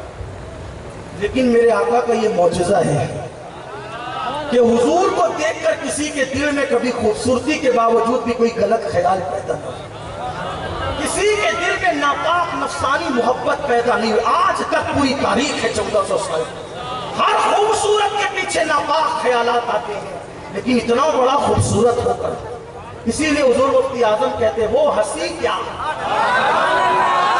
وہ ہنسی کیا جو فتنے اٹھا کے چلے، ہاں ہنسی تم ہو فتنے مٹا کے چلے، ہاں ہنسی تم ہو فتنے مٹا کے۔ ان کو دیکھ کر کسی کے دل میں ناپاک خیال، یہ جو خدیجہ کا دل کہہ رہا تھا نا، وہ سوچ رہی تھی کہ ابھی تک مکے میں کوئی ایسا تھا مجھے پتا نہیں، میں نے دیکھا نہیں تھا، ایسا بھی کوئی بزرگ ہے، ایسا بھی کوئی عزت والا، حرمت والا، عظمت والا ہے۔ بالآخر تاریخ آ گئی، اب تاریخ ہے تو خدیجہ کتنی ذہین تھی سوچو، یہ خدیجہ کوئی معمولی عورت نہیں ہے، توریت کا علم تھا، انجیل کا علم تھا، آسمانی کتابوں کا علم رکھتی تھی، شاعرہ تھی، بڑی شاعرہ، بہت پڑھی لکھی عورت تھی، یہ کوئی معمولی خاتون نہیں ہے، یہ شعر کہنے کا فن تھا ان کے پاس، اس لیے کہ ان کا پورا خاندان پڑھا لکھا تھا، ورقہ بن نوفل کی چچازاد بہن تھی، اس لیے آپ کے پاس علم تھا۔ تو آپ فرماتی کہ کتنی ذہین بھی تھی، بہت ذہین تھی، بہت ذہین تھی۔ جب جانے کا وقت آیا تو اب بولی بدل گئی ان کی، ان کا بہت معتمد غلام تھا، اس کا نام تھا میسرہ۔ کیا نام تھا؟ میسرہ، میسرہ اس کا نام تھا، جو بھی لے کے جاتا تھا تجارت کا مال، خدیجہ کیا کہتی تھی میسرہ کو، میسرہ کم سونا، ہوشیار رہنا، اس پہ نظر رکھنا، کہیں گڑبڑ تو نہیں کر رہے، چوری تو نہیں کر رہا ہے، مال میں خیانت تو نہیں کر رہے، تو نظر رکھنا۔ لیکن آج بولی بدل گئی، ہمیشہ خدیجہ کہتی تھی مال کا دھیان رکھنا، اس پہ نظر رکھنا، آج خدیجہ کہہ رہی ہے میسرہ مال کا کچھ بھی ہو چھوڑ دینا، نظر محمد پہ رکھنا، خیال ان پہ رکھنا۔ خدیجہ کی عظمتوں کو، میری ماں ام المومنین کی عظمتوں کو سلام۔ اور میں یہ نکاح عبدالرزاق بھائی کی فرمائش پہ پڑھ رہا ہوں اس امید پر کہ اللہ افضل بھائی کے نکاح میں اس نکاح کی خیرات دے دے اور آپ سب کو اس کی برکتیں دے دے۔ اب ذرا دل سے سننا، ماں خدیجہ کہتی ہے میسرہ محمد اٹھے تو دیکھنا، بیٹھے تو دیکھنا، چلے تو دیکھنا، تجارت کرے تو دیکھنا، بولے تو دیکھنا، سب حالت میں دیکھنا، سوئے تو دیکھنا، اور مجھے بتانا کہ محمد کیسے ہے۔ ارے آپ مال کے لیے بھیج دیا، آپ کو مال سے مطلب، یہ کیا متعین ہو رہا ہے کہ وہ ان کو دیکھنا۔ اب وہ میسرہ بھی تھا بڑا ہوشیار، ابھی وہ کلمہ تھوڑی پڑھا تھا کیونکہ کلمے کا اعلان بھی نہیں ہوا تھا۔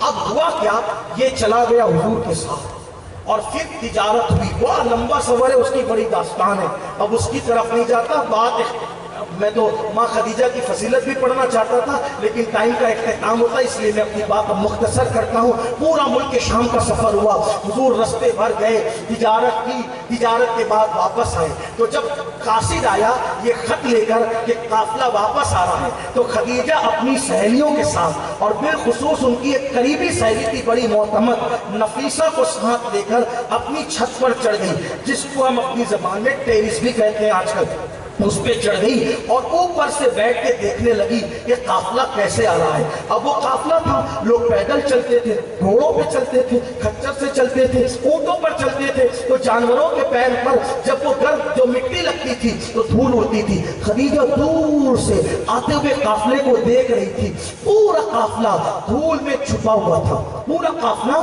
دھول میں چھپا ہوا تھا، ایک چہرہ تھا جو دھول میں بھی چمکتا ہوا نظر آ رہا تھا،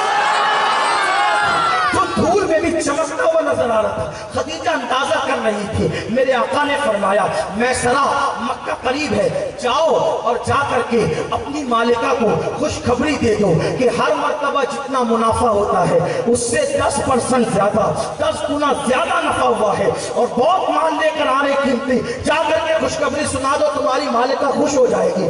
ادھر وہ ٹیرس پر بیٹھ کر کے انتظار کر رہی تھی، قافلے کو دیکھ رہی تھی کہ کس کا چہرہ چمکتا ہوا نظر آ رہا ہے۔ اندازہ تھا کہ ان میں کون چمک سکتا ہے، ارے سب چمک والے اجلوں میں چمکا کیے، اندر شیشوں میں چمکا ہمارا نبی، اور چمک تجھ سے پاتے ہیں سب پانے والے، میرا دل بھی چمکا چمکانے والے اور کون چمک سکتا تھا؟ اس لیے کہ چہرہ پہلے دیکھ چکی تھی۔ میسرہ آیا، اوپر چڑھا، ہانپتے کانپتے کہا مالکہ مبارک ہو مبارک ہو۔ کہا کیا؟ کہا بہت مال لائے ہیں، بہت منافع ہوا ہے، یہ ہوا وہ ہوا وہ ہوا۔ خدیجہ نے چہرہ دیکھا اور کہا شاید تو میری بات بھول گیا۔ ارے چپ، مجھے یقین ہے کہ مال بڑھے گا ہی بڑھے گا، کیونکہ میں نے کسی ایرے گہرے کو نہیں بھیجا، میں نے برکت والے کو بھیجا ہے۔ برکت تو ہونا ہی ہے، مجھے یہ نہیں سننا کہ مال کا کیا ہوا۔ میرے پاس بیٹھ اور آج میری نمک حلالی کر، میرے نمک کا حق ادا کر۔ کہا مالکہ کیا بات ہے، جو پوچھتی ہوں صحیح صحیح بتا، بول محمد کے عیب کیا ہے، بتا محمد میں عیب کیا ہے، بتا محمد میں عیب کیا ہے۔ تو جب وہ پوچھتی نا سچائی بتا، سچ بتا، یہی پرکھنے والے پرکھا کرتے ہیں اصلیت کو، سونے کو۔ خدیجہ کہہ رہی ہے بتا محمد کے عیب کیا ہے۔ خدیجہ نے کسی اور لہجے میں پوچھا، لیکن میں اپنے نبی کی شان بیان کرتے ہوئے کوئی اور لہجہ اختیار کرنا چاہتا ہوں تاکہ دوست و دشمن سب کو سمجھ میں آ جائے کہ میرا محبوب کیسا ہے، میرا آقا کیسا ہے، میرا رسول کیسا ہے۔ خدیجہ کہتی ہے بتا محمد کے عیب کیا ہے۔ تو میسرہ کہتا ہے وہ کبھی جھوٹ نہیں بولتا۔ بتا محمد کے عیب کیا ہے، اس کے پسینے میں کبھی بدبو نہیں آتی۔ بتا محمد کے عیب کیا ہے، اس کی بدن پہ کبھی مکھی نہیں بیٹھتی۔ بتا محمد کے عیب کیا ہے، دھول میں اس کے کپڑے کبھی میلے نہیں ہوتے۔ بتا محمد کے عیب کیا ہے، وہ دھوپ میں چلتا ہے تو اس کے سر پہ بادل سایہ کرتا ہے۔ بتا محمد کے عیب کیا ہے، تو کہا کہ وہ کبھی کسی پہ ظلم نہیں کرتا۔ بتا محمد کے عیب کیا ہے، اس نے کہا اللہ کی عزت کی قسم جب درختوں کے قریب آتا ہے تو درخت کی ٹہنیاں اس پہ سایہ کر دیتی ہے۔ بتا محمد کے عیب کیا ہے، کہ جانور بھی اس کا احترام کرتے ہیں۔ بتا محمد کے عیب کیا ہے، کہ وہ پتھروں کے قریب سے گزرتا ہے تو پتھر اس کو سلام کرتے ہیں۔ کہا میں خوبی نہیں، عیب ڈھونڈ رہی ہوں ہے۔ بتا محمد کے عیب کیا ہے، کہ اس کا سایہ زمین پہ نہیں پڑتا۔ کہا بتا محمد کے عیب کیا ہے، کہا کہ جب وہ بولتا ہے تو دلوں کو جیت لیتا ہے۔ بتا محمد کے عیب کیا ہے، وہ کبھی جھوٹی قسم نہیں کھاتا۔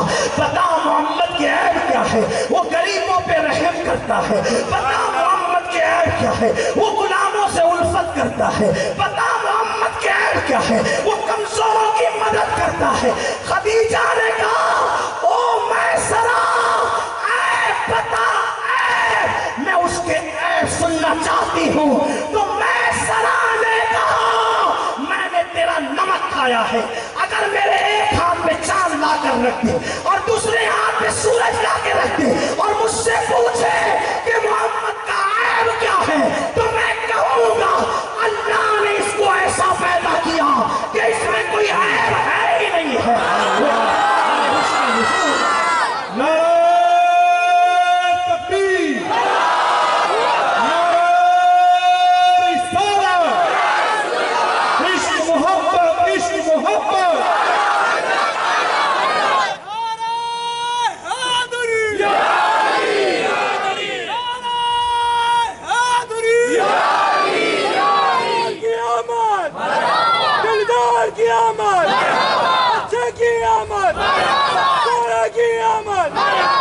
وہ کمال حسن حضور ہے کہ گمان نقص جہان ہے، یہی پھول خار سے دور ہے، یہی شمع ہے کہ دھواں نہیں۔ خدیجہ نے جب سنا کہ میسرہ کہتا ہے میرے ایک ہاتھ میں چاند اور دوسرے ہاتھ میں سورج لا کے رکھ دے تو بھی ان میں بتاؤں گا کہ کوئی عیب ہو تو بتاؤں۔ ابھی میسرہ نے کلمہ نہیں پڑھا تھا، لیکن میسرہ کہہ رہا تھا ان میں کوئی عیب نہیں، اور مولوی ان میں عیب ڈھونڈنے نکلا۔ ابھی ربیع الاول آئے گا تو کہیں گے وہ تو ہماری طرح بشر ہے، بشر اپنی طرح ایسے ہوتے ہیں۔ وہ بشر ضرور ہے، انکار نہیں، مگر وہ کیسے بشر ہے؟ خیر البشر، سید البشر، افضل البشر۔ ایک مولوی صاحب نے مجھ سے کہا یہ بدعتی امین القادری کہتا ہے کہ حضور سید البشر خیر البشر ہے، بولو ہم بھی تو بکری کا دودھ دھوتے ہیں، حضور بھی بکریوں کا دودھ دھوتے تھے، تو بتاؤ ان میں ہمیں فرق کیا ہے؟ میں نے کہا مولوی جی آپ بکری کا دودھ کون سا دھوتے ہیں؟ جو بکری بچہ دے چکی ہے، جو بکری تندرست ہے اور جتنا تھا اتنا ہی نکلتا ہے، اور شاید تم جیسوں کا ہاتھ لگے تو کچھ اور بھی برکت چلی جائے۔ اتنا کا دودھ دیتے ہو؟ آؤ میرے نبی بکری کا دودھ دھوتے کیسے؟ عنوان سے ہٹ کرنی سیرت ہی کی بات ہے۔ حضور ہجرت کے لیے جا رہے ہیں، جنگل میں پہنچے، ایک بڑھیا کا گھر دیکھا، اس کا نام تھا ام معبد۔ حضور صدیق اکبر کے ساتھ نہ رکے، کہا صدیق اس سے کہو نا کہ یہ ہمیں کچھ کھلائے پلائے۔ صدیق نے کہا، حالانکہ نبی کسی سے کھانا مانگتے نہیں تھے، لیکن آج کچھ بتانا تھا لوگوں کو، کیونکہ لوگ کہتے تھے ہم بھی بکری کا دودھ دھوتے وہ بھی دھوتے تو دونوں برابر ہے۔ میں نے کہا کیسے برابر ہے؟ صدیق کو کہا اس سے کہو کہ کچھ کھلائے۔ صدیق گئے، ام معبد سے کہا ام معبد کچھ کھلا سکتی ہے؟ میرا خلیل میرے ساتھ ہے، ہم دونوں کو کھلا، ہم مسافر ہیں۔ ام معبد نے کہا میں غریب ہوں، کھلا سکتی تھی اگر میری بکریاں میرے گھر پہ بندھی ہوتی، لیکن میرا شوہر سب کو لے کے گیا چرانے کے لیے، ایک بکری پڑی ہوئی ہے، بیمار ہے، اور وہ جو ہے وہ ابھی بانج ہے، اس نے کوئی بچہ نہیں دیا ہے، اس لیے بیمار ہے، نہ بچہ دیا ہے، بانج ہے، اس کے تھن نہیں ہے، میں کچھ نہیں کر سکتی، اس لیے کہ میری بکریاں جب وہ جنگل میں گئی ہیں۔ صدیق نے دیکھا، حضور نے کہا اس کو کہہ دے کہ یہی بکری دے دے۔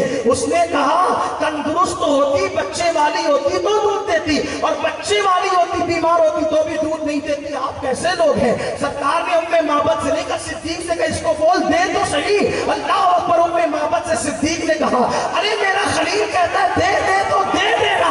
پھر اس نے کہا لے اٹھا کے لے جا، وہ چل بھی نہیں سکتی تھی، صدیق اٹھا کر کے لائے، میرے نبی نے ہاتھ پھیرا، بکری کھڑی ہو گئی، اور وہ 5 بکری تھی۔ گجرات والوں تمہیں پتا ہے جو بکریاں پالتے نہیں پالتے کہ جو بکری نے بچہ نہیں دیا اس کو دودھ نہیں آتا، اس کو 5 بکری کہتے ہیں۔ نبی نے پانی لیا، بسم اللہ الرحمن الرحیم پڑھ کے بکری کا تھن دھویا تو اس کے تھن دودھ سے بھر گئے۔ آقا نے فرمایا برتن لا۔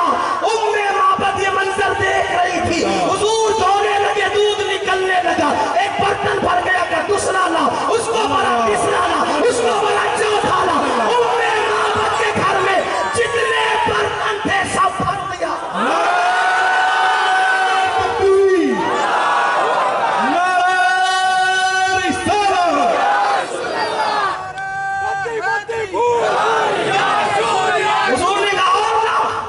حضور نے کہا اب نہیں ہے، دودھ ختم نہیں ہوا، برتن ختم۔ کوئی ایسا دودھ دھونے والا بھی تو جو بغیر تھن کی بکری سے دودھ نہیں۔ آپ کہتے ہیں وہ بھی دودھ دھوتے تھے، ہم کہتے ہیں بالکل دودھ دھوتے۔ اگر آپ کہیں تو ان کی بھی انگلیاں تھی، ہماری بھی ہے، کہ بالکل ہے۔ تیری انگلی کا اشارہ پا کے تیری بیوی واپس نہیں آتی جناب۔ ہنسنے کی بات نہیں، میں کسی کی مذاق اڑانے نہیں بیٹھا، لیکن آپ سمجھے بیٹا واپس نہیں آتا، اور ان کا اشارہ پا کر ان کی بھی ہے، ان کا اشارہ پا کر سورج واپس آتا ہے۔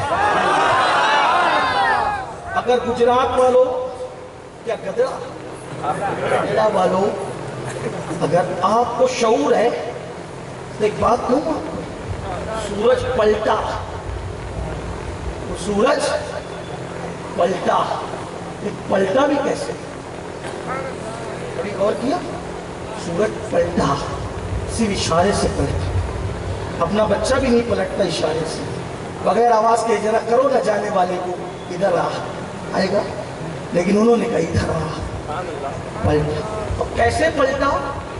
امام اہل سنت اس کو سمجھا رہے ہیں۔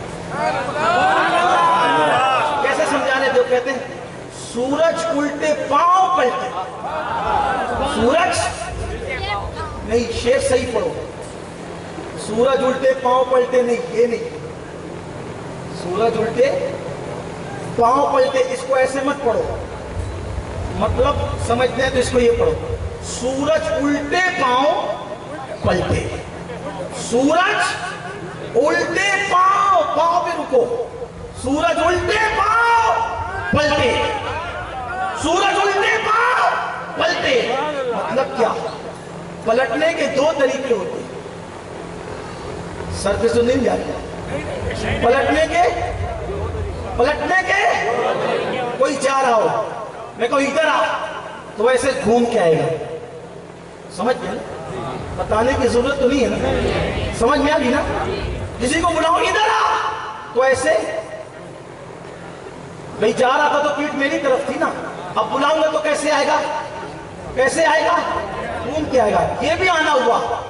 اور ایک ہوتا ہے ادھر آ، تو جہاں تھا وہیں سے پیر پیچھے کیا. نہیں سمجھا؟ نہیں سمجھے؟ سمجھ میں نہیں آئی؟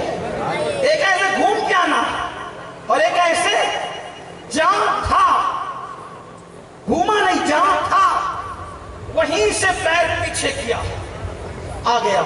کیا فرق ہے دونوں میں؟ فرق یہ ہے بلانے پر دونوں واپس آئے، لیکن گھومنے میں ٹائم لگتا ہے. گھومنے میں ٹائم لگتا ہے اور پچھلے پاؤں پلٹنے میں ٹائم بھی فوراً پلٹتا ہے. جب نبی نے سورج کو بلایا تو گھوم کر نہیں آیا، گھوم کے آتا تو بھی معجزہ تھا، لیکن ٹائم لگتا. سورج نے ٹائم لگانا بھی گوارا نہیں کیا، الٹے پاؤں نبی کی بارگاہ میں واپس آیا تاکہ واپس بھی آؤں اور ٹائم بھی نہ لگے. اسی کو امام کہتے ہیں سورج الٹے پاؤں پلٹے، چاند اشارے سے ہو جاؤ، من نچتی دیکھ لے قدرت رسول اللہ. یہ ان کے اشارے. اس میں کتنی بات، یہ تو عنوان کبھی ختم ہونے والے ہی نہیں ہے. تو خدیجہ نے جب سنا، خدیجہ نے نفیسہ سے کہا نفیسہ میرے خواب کی تعبیر پوری ہوتی ہے. خدیجہ نے اس سے کہا اپنی سہیلی نفیسہ میرے خواب کی تعبیر پوری ہوتی ہے. نفیسہ نے کہا کون سا خواب، کیسا خواب؟ اور خدیجہ نے کہا میں نے خواب دیکھا تھا کہ آسمان کا چاند میری گود میں اتر آیا اور اس کی روشنی سے پوری دنیا منور ہو گئی. تو میں نے اس کی تعبیر اپنے چچا زاد بھائی ورقہ بن نوفل سے پوچھا، ورقہ اس کی تعبیر کیا ہے؟ تو ورقہ نے کہا تھا اگر تیرا خواب سچا ہے تو تو آخری نبی کی بیوی بننے کا شرف حاصل کرے گا. میں سوچتی تھی اس مکے میں ایسے ماحول میں کون آخری نبی ہوگا؟ وہ نظر آ گیا. خدیجہ کہتی ہے نفیسہ اس سے پوچھنا کیا وہ میرے ساتھ نکاح کریں گے؟ ان سے پوچھ وہ میرے ساتھ نکاح کریں گے؟ بات سب ہو گئی، تجارت کے معاملات ہو گئے، گھر گئے. نفیسہ آئی، اے محمد عربی وہ بھی فدا صلی اللہ علیہ وسلم آپ نکاح کیوں نہیں کرتے؟ حضور فرماتے کیوں؟ کہا کہ آپ نکاح کریں.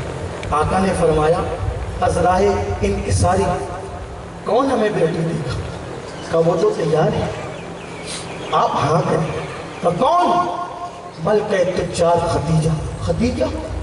ہاں آپ ہاں کر سکتے ہیں.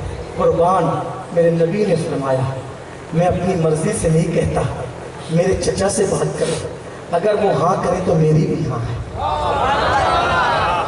ہمیں پیغام دیا گیا رشتے شریفوں کے خود طے نہیں ہوتے، شریفوں کے رشتے گھر کے ذمہ دار طے کیا گیا. نبی اتنے بڑے تھے، کدھر کا؟ آج کل کے لڑکے تو خود طے کر رہے ہیں، باغوں میں، پارکوں میں، فیس بک پہ، نیٹ پر، یہ انٹرنیٹ پر. یہ شریفوں کا انداز نہیں ہے. بڑے رشتے طے کریں گھر کے بڑے. حضور نے کہا میرے چچا سے پوچھو. نفیسہ گئی، حضرت خدیجہ کا پیغام پہنچا. حضرت ابو طالب نے کہا ٹھیک ہے میں منظور.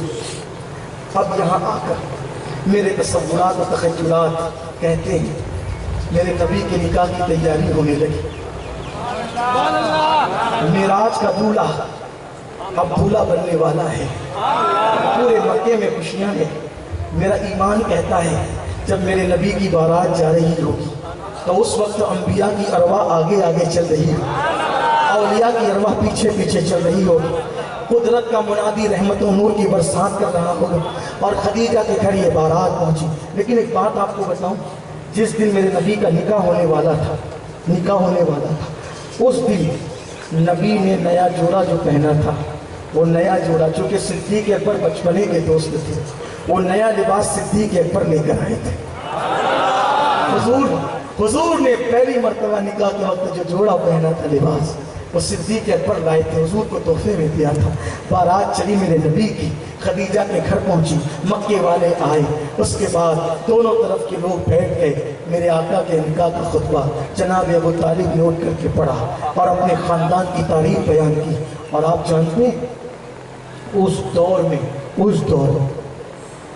حضرت ابو طالب نے حضور علیہ السلام کا مہر لاکھوں روپے رکھا تھا، اس دور میں لاکھوں روپے۔ یہاں مجھے بات سمجھ میں نہیں آتی، سارے خرچے کرتے ہیں، آج ہال کا کرایہ دیتے 5-5 لاکھ، کتنا؟ ہال کا کرایہ 5-5 لاکھ دیتے، اور مہر کتنا؟ وہی 7,786، وہی 11,1111۔ کب تک؟ اور پھر اس وقت تو کیا حدیث یاد آتی؟ مولانا حضور کا فرمان ہے نا کہ سب سے برکت والا نکاح وہ ہے جس میں مہر کم سے کم ہو۔ میں نے کہا حدیث کو سمجھو، حدیث سمجھو، مہر کم سے کم کا مطلب کیا؟ آمدنی کے حساب سے، جیسے کوئی مزدور ہے وہ 10,000 روپے کماتا ہے تو اس کے لیے مہر الگ ہوگا، کوئی 10 لاکھ کماتا ہے تو اس کے لیے مہر الگ ہوگا، کوئی کروڑوں میں کماتا ہے اس کا مہر الگ ہوگا۔ آپ دیکھیے مولائے کائنات کا جس دن نکاح ہوا اس دن آپ کے پاس بظاہر خود کا گھر بھی نہیں تھا، پیسے بھی نہیں تھے۔ حضور سے پوچھا یا رسول اللہ میں مہر کا انتظام کیسے کروں، میرے پاس پیسے نہیں ہیں۔ تو آقا نے فرمایا اپنی زرہ بیچ کر کے مہر کا انتظام کرو۔ آپ نے زرہ بیچی، زرہ بیچنے کے بعد مہر کتنا تھا؟ بھائی جو زرہ بیچ کر مہر کا انتظام کرے اس کا کتنا کم ہونا چاہیے مہر؟ بولو کتنا کم ہونا چاہیے؟ لیکن کتنا مہر کا پتہ ہے؟ آج کے حساب سے 150 تولہ چاندی۔ جو زرہ بیچ کے مہر کا انتظام کرتا ہے اس کا مہر تھا 150 تولہ چاندی۔ اور آج کل کروڑ پتیوں کے یہاں یہی 11,000 25,000 یہی مہر چل رہا ہے۔ نہیں، مہر اچھا رکھو، مہر کی حدیث کو سمجھو، مہر اچھا، کم سے کم اتنا تو رکھو کہ اللہ نہ کرے زندگی میں کوئی حادثہ ہو جائے تو وہ لڑکی اپنے مستقبل کو کوئی سنوار سکے۔ سامنے والے کی حیثیت اور اپنی حیثیت دیکھ کر کے مہر مقرر کرو۔ اس دور میں مولا علی کا مہر بھی لاکھوں میں تھا، رسول اللہ کا مہر بھی لاکھوں میں۔ 150 تولہ چاندی کتنا ہوتا ہے؟ کم سے کم 1 لاکھ روپیہ اور آج کے حساب سے 150 تولہ چاندی، اور اس دور کے حساب سے تو آپ گنیں گے تو لاکھوں ہو جائے، کیونکہ اس وقت چاندی کا یہ ریٹ تو نہیں تھا نا۔ یہ جو ریٹ ہے وہ چاندی کے سکے ہوتے تھے جس کو درہم کہا جاتا تھا، اس کے اعتبار سے آپ کا مہر تھا جو 150 تولہ چاندی پہنچتی ہے۔ تو اپنی اولاد کا مہر بھی اتنا رکھو تو حضور علیہ السلام کا مہر اس وقت میں لاکھوں میں پہنچتا ہے۔ اور اس کے بعد جب نکاح ہوا، نکاح ہونے کے بعد خدیجہ کی پہلی قربانی، خدیجہ کی پہلی قربانی، نکاح ہوا، حضور خدیجہ کے گھر میں آئے تو خدیجہ نے اپنا پورا مال سجا دیا۔ ایک طرف حضور کھڑے تھے، دوسری طرف خدیجہ کھڑی تھی۔ مال کا ایسا ڈھیر لگا کہ خدیجہ حضور کو نظر نہیں آ رہی تھی بظاہر، اور حضور خدیجۃ الکبریٰ کو نظر نہیں آ رہے تھے۔ خدیجہ کہتی ہے میرے سرتاج، آج سے میں آپ کی کنیز ہوں اور یہ پورا مال سب آپ کا ہے، میرے غلام آپ کے، میری کنیزیں آپ کی، سب آپ کا ہے۔ اور اس کے بعد میرے آقا کو مال ملا، حضور نے اپنی ذات پہ خرچہ نہیں کیا، وہ مال حضور نے مکے کے یتیموں پہ خرچہ کیا، غریبوں پہ خرچہ کیا، بیواؤں پہ خرچہ کیا۔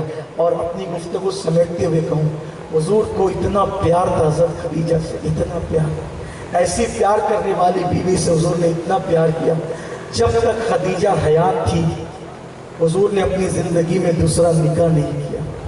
اور خدیجہ حضور سے اتنا پیار کرتی تھی کہ جب حضور غار حرا میں رہتے تھے تو تازہ کھانا پکا کر لے جاتی تھی اور غار حرا تک پہنچاتی تھی۔ غار حرا میں جانا کتنا دشوار ہے۔ میں پہلی بار غار حرا چڑھا تھا تو میری عمر 19 یا 20 سال کی تھی، لیکن اس وقت آپ سوچ سکتے ہیں کہ آج سے زیادہ میں تھوڑا سا دبلا تھا اور آج سے زیادہ طاقتور تھا، لیکن میں جب چڑھا تو چڑھتے چڑھتے مجھے ایسا لگا کہ مجھے عصا لینا چاہیے، میں نے وہیں سے عصا لیا، اور اس کے بعد جب واپس آیا تو یقین جانے 2-3 دن تک میری ہمت نہیں تھی کہ میں کعبے کا طواف کر سکوں۔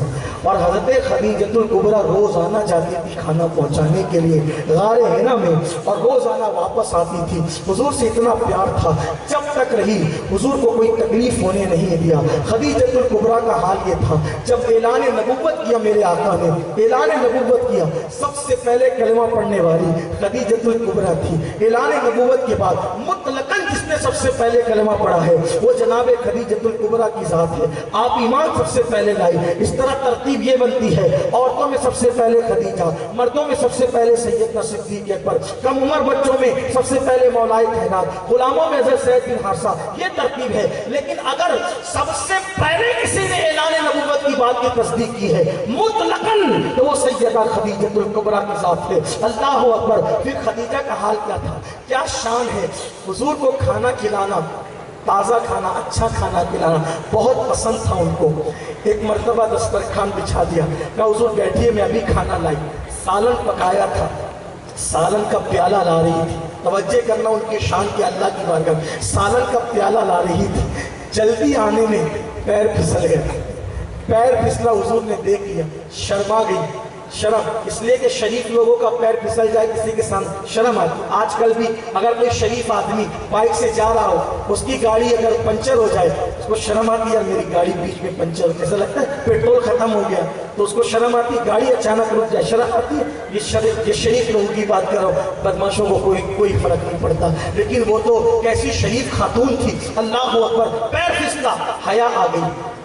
اللہ نے فرمایا جبریل میرے محبوب نے دیکھا اس کو حیا آ گئی، اور یہ پیالہ سالن کا لے جا رہی ہے تو لے جانے میں شرما رہی ہے۔ اس سے پہلے کہ سالن کا پیالہ لے کر خدیجہ محبوب تک پہنچے، تم محبوب کے پاس جاؤ اور محبوب سے کہنا اللہ خدیجہ کو سلام کہتا ہے،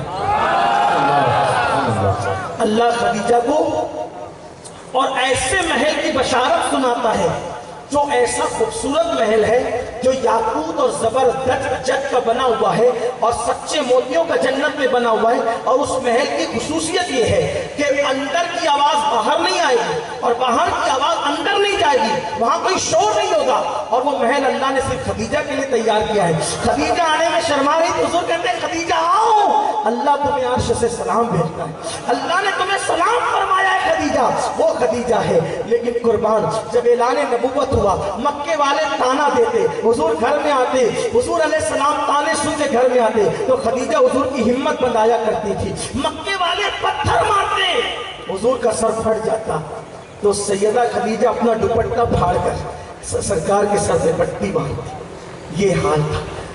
اب آخری بات، وہ ملکہ تجار، وہ ملکہ تجار جب دنیا سے جانے لگی، انتقال کا وقت قریب آیا تو جس کے پاس پورے مکے میں سب سے زیادہ مال تھا، دین پہ مال خرچ کرتے کرتے کرتے کرتے خدیجہ کا یہ حال ہو گیا کہ جس دن خدیجۃ الکبریٰ کا وصال ہو رہا تھا اس دن خدیجۃ الکبریٰ کے گھر میں چراغ جلانے کے لیے تیل تک موجود نہ تھا، پورا مال لٹا دیا تھا۔ لوگ دین کی تبلیغ کرتے کرتے، دین کی خدمت کرتے کرتے مالدار ہوئے۔ خدیجہ وہ دین کی دائی ہے جس نے دین کی خدمت میں اپنا پورا مال ختم کیا۔ اس دن خدیجۃ الکبریٰ کے گھر میں کھانے کو کوئی چیز نہ تھی، اللہ اکبر، گھر میں چراغ جلانے کے لیے تیل نہ تھا۔ خدیجہ کی بچپن کی سہیلی، خواتین کی توجہ چاہتا ہوں، مالدار شوہر ہو بعض عورتیں وفا کرتی ہے، اگر مالدار شوہر نہ ہو عورتیں بے وفا کرنے لگتی ہے، کبھی کبھی تو حالات یوں بھی آتے ہیں عورتیں طلاق مانگنے لگتی ہیں، معاذ اللہ، عورتیں وفا نہیں کرتی، لیکن جو عورت شوہر کی وفادار ہے وہ دنیا میں جنتی عورت ہے۔ دنیا میں جنتی عورت دیکھنا ہے تو اس کو دیکھو جس کا شوہر اس سے راضی ہے۔ اللہ اکبر۔ میں خواتین سے کہتا ہوں شوہر کو خوش رکھو، کیونکہ میرے آقا نے فرمایا کہ جو عورت اس حال میں انتقال کرے گی کہ اس کا شوہر اس سے راضی ہے وہ عورت جنت میں جائے گی، اور جو عورت اس حال میں انتقال کرے گی کہ شوہر ناراض ہے وہ عورت جہنم میں جائے گی۔ لیکن مردوں سے بھی کہتا ہوں اللہ کے بندو، گھر میں جاتے ہو موبائل پہ لگے رہتے ہو، یوٹیوب پہ لگے رہتے ہو، فیس بک پہ لگے رہتے ہو، اپنی بیویوں کو ٹائم نہیں دیتے، بیچاری انتظار کرتی ہے شوہر آئیں گے تو دل کی بات رکھوں گی، لیکن شوہر آتا ہے تو اپنے میں لگا رہتا ہے۔ یہ حرام ہے، حرام۔ میرے نبی نے یہاں تک فرمایا بیوی کو بستر پہ اکیلا چھوڑ کر رات بھر اس طرح نوافل ادا کرنا کہ بیوی کی حق تلفی ہو، میں اس کی اجازت نہیں دیتا۔ اب بتاؤ، بیوی کو بستر پہ اکیلا چھوڑ کر جب رات بھر عبادت کرنے کی اجازت نہیں ہے، اس طرح کہ بیوی تڑپتی رہے، بیوی انتظار کرتی رہے اور تم نفل پڑھتے رہو، اسلام اجازت نہیں دیتا۔ اس لیے کہ مصلی پہ نفل پڑھنے سے افضل ہے کہ اپنی بیوی کے بستر پہ اس کے ساتھ رات گزارو، یہ اسلام کہتا ہے۔ تو جب بیوی سسکے اور تڑپے تو رات مصلی پہ گزارنے سے منع کیا گیا، تو جو رات موبائل پہ گزارتے ہیں، اب تو طلاق تک کی نوبت آ رہی کہ شوہر مجھے ٹائم نہیں دیتا۔ اپنی عورتوں کو ٹائم دو، ان کو محبت دو، ان کا حق ہے۔ رات کی نوافل سے بہتر بیوی کے ساتھ وقت گزارنا ہے۔ آج کل کے نوجوان لڑکے گھر میں خوبصورت اچھی بیوی ہوتے ہوئے اجنبی لڑکیوں سے تعلقات جوڑ لیتے ہیں، انہی سے فون پہ لگے رہتے ہیں، ان سے گفتگو کرتے ہیں۔ وہ اپنا انجام سوچ لے، یہ بیوی کے ساتھ بے وفائی ہے کہ بیوی ہو کر بھی کسی کے ساتھ ناجائز تعلقات قائم کرو۔ میرے آقا نے فرمایا شب معراج میں نے ایسے عورتوں کو اور مردوں کو دیکھا جن کے آگے اچھا ستھرا گوشت پڑا ہوا تھا اور وہ اچھا ستھرا گوشت چھوڑ کر بدبودار اور بھیانک بدبودار سڑا ہوا گوشت کھا رہے تھے۔ میں نے پوچھا جبریل یہ کون ہے؟ کہا یا رسول اللہ یہ آپ کی امت کے وہ مرد اور عورتیں ہیں کہ حلال شوہر ہوتے ہوئے یا حلال بیوی ہوتے ہوئے اس کو چھوڑ کے یہ دوسروں سے ناجائز تعلقات قائم کریں گے، یہ جہنم میں ان کا انجام ہے۔ اللہ کے بندو ناجائز تعلقات نہ کرو، یہ حرام ہے، یہ لعنت ہے، یہ بے برکتی ہے، اس سے چہرے کا نور چھین لیا جاتا ہے، اس سے نسلوں میں نحوست پڑتی ہے، اس سے رزق سے برکت اٹھتی ہے، اس سے عمر کم کر دی جاتی ہے۔ اللہ نے حلال بیویاں دی ہے اور عورتوں سے کہتا ہوں اللہ نے حلال شوہر دیا ہے، اس سے کبھی غداری نہ کرو، اس سے کبھی بے وفائی نہ کرو، اسی سے دل لگاؤ، اسی سے پیار کرو، اسی سے محبت کرو۔ جیسا لقمہ تم کھاؤ وہ اس کو کھلاؤ، جس قیمت کا لباس تم پہنو وہ اس کو پہناؤ، اس سے وفا کرو، اس سے پیار کرو۔ میرے آقا نے اتنا پیار کیا کہ خدیجۃ الکبریٰ کے وصال کے بعد بھی جب نبی بکری ذبح کرتے تو نبی فرماتے مفہوم حدیث ہے پہلے گوشت بکری کا خدیجہ کی سہیلیوں کے گھر جائے گا، اس کے بعد ہمارے گھر میں پکے گا۔ یعنی بیوی سے اتنا پیار کیا کہ بیوی کے وصال کے بعد بیوی کی سہیلیوں کو بھی یاد رکھا، بیوی کی سہیلیوں سے کبھی حق ادا کیا۔ یہ حال تھا، لیکن آج کیا ہے؟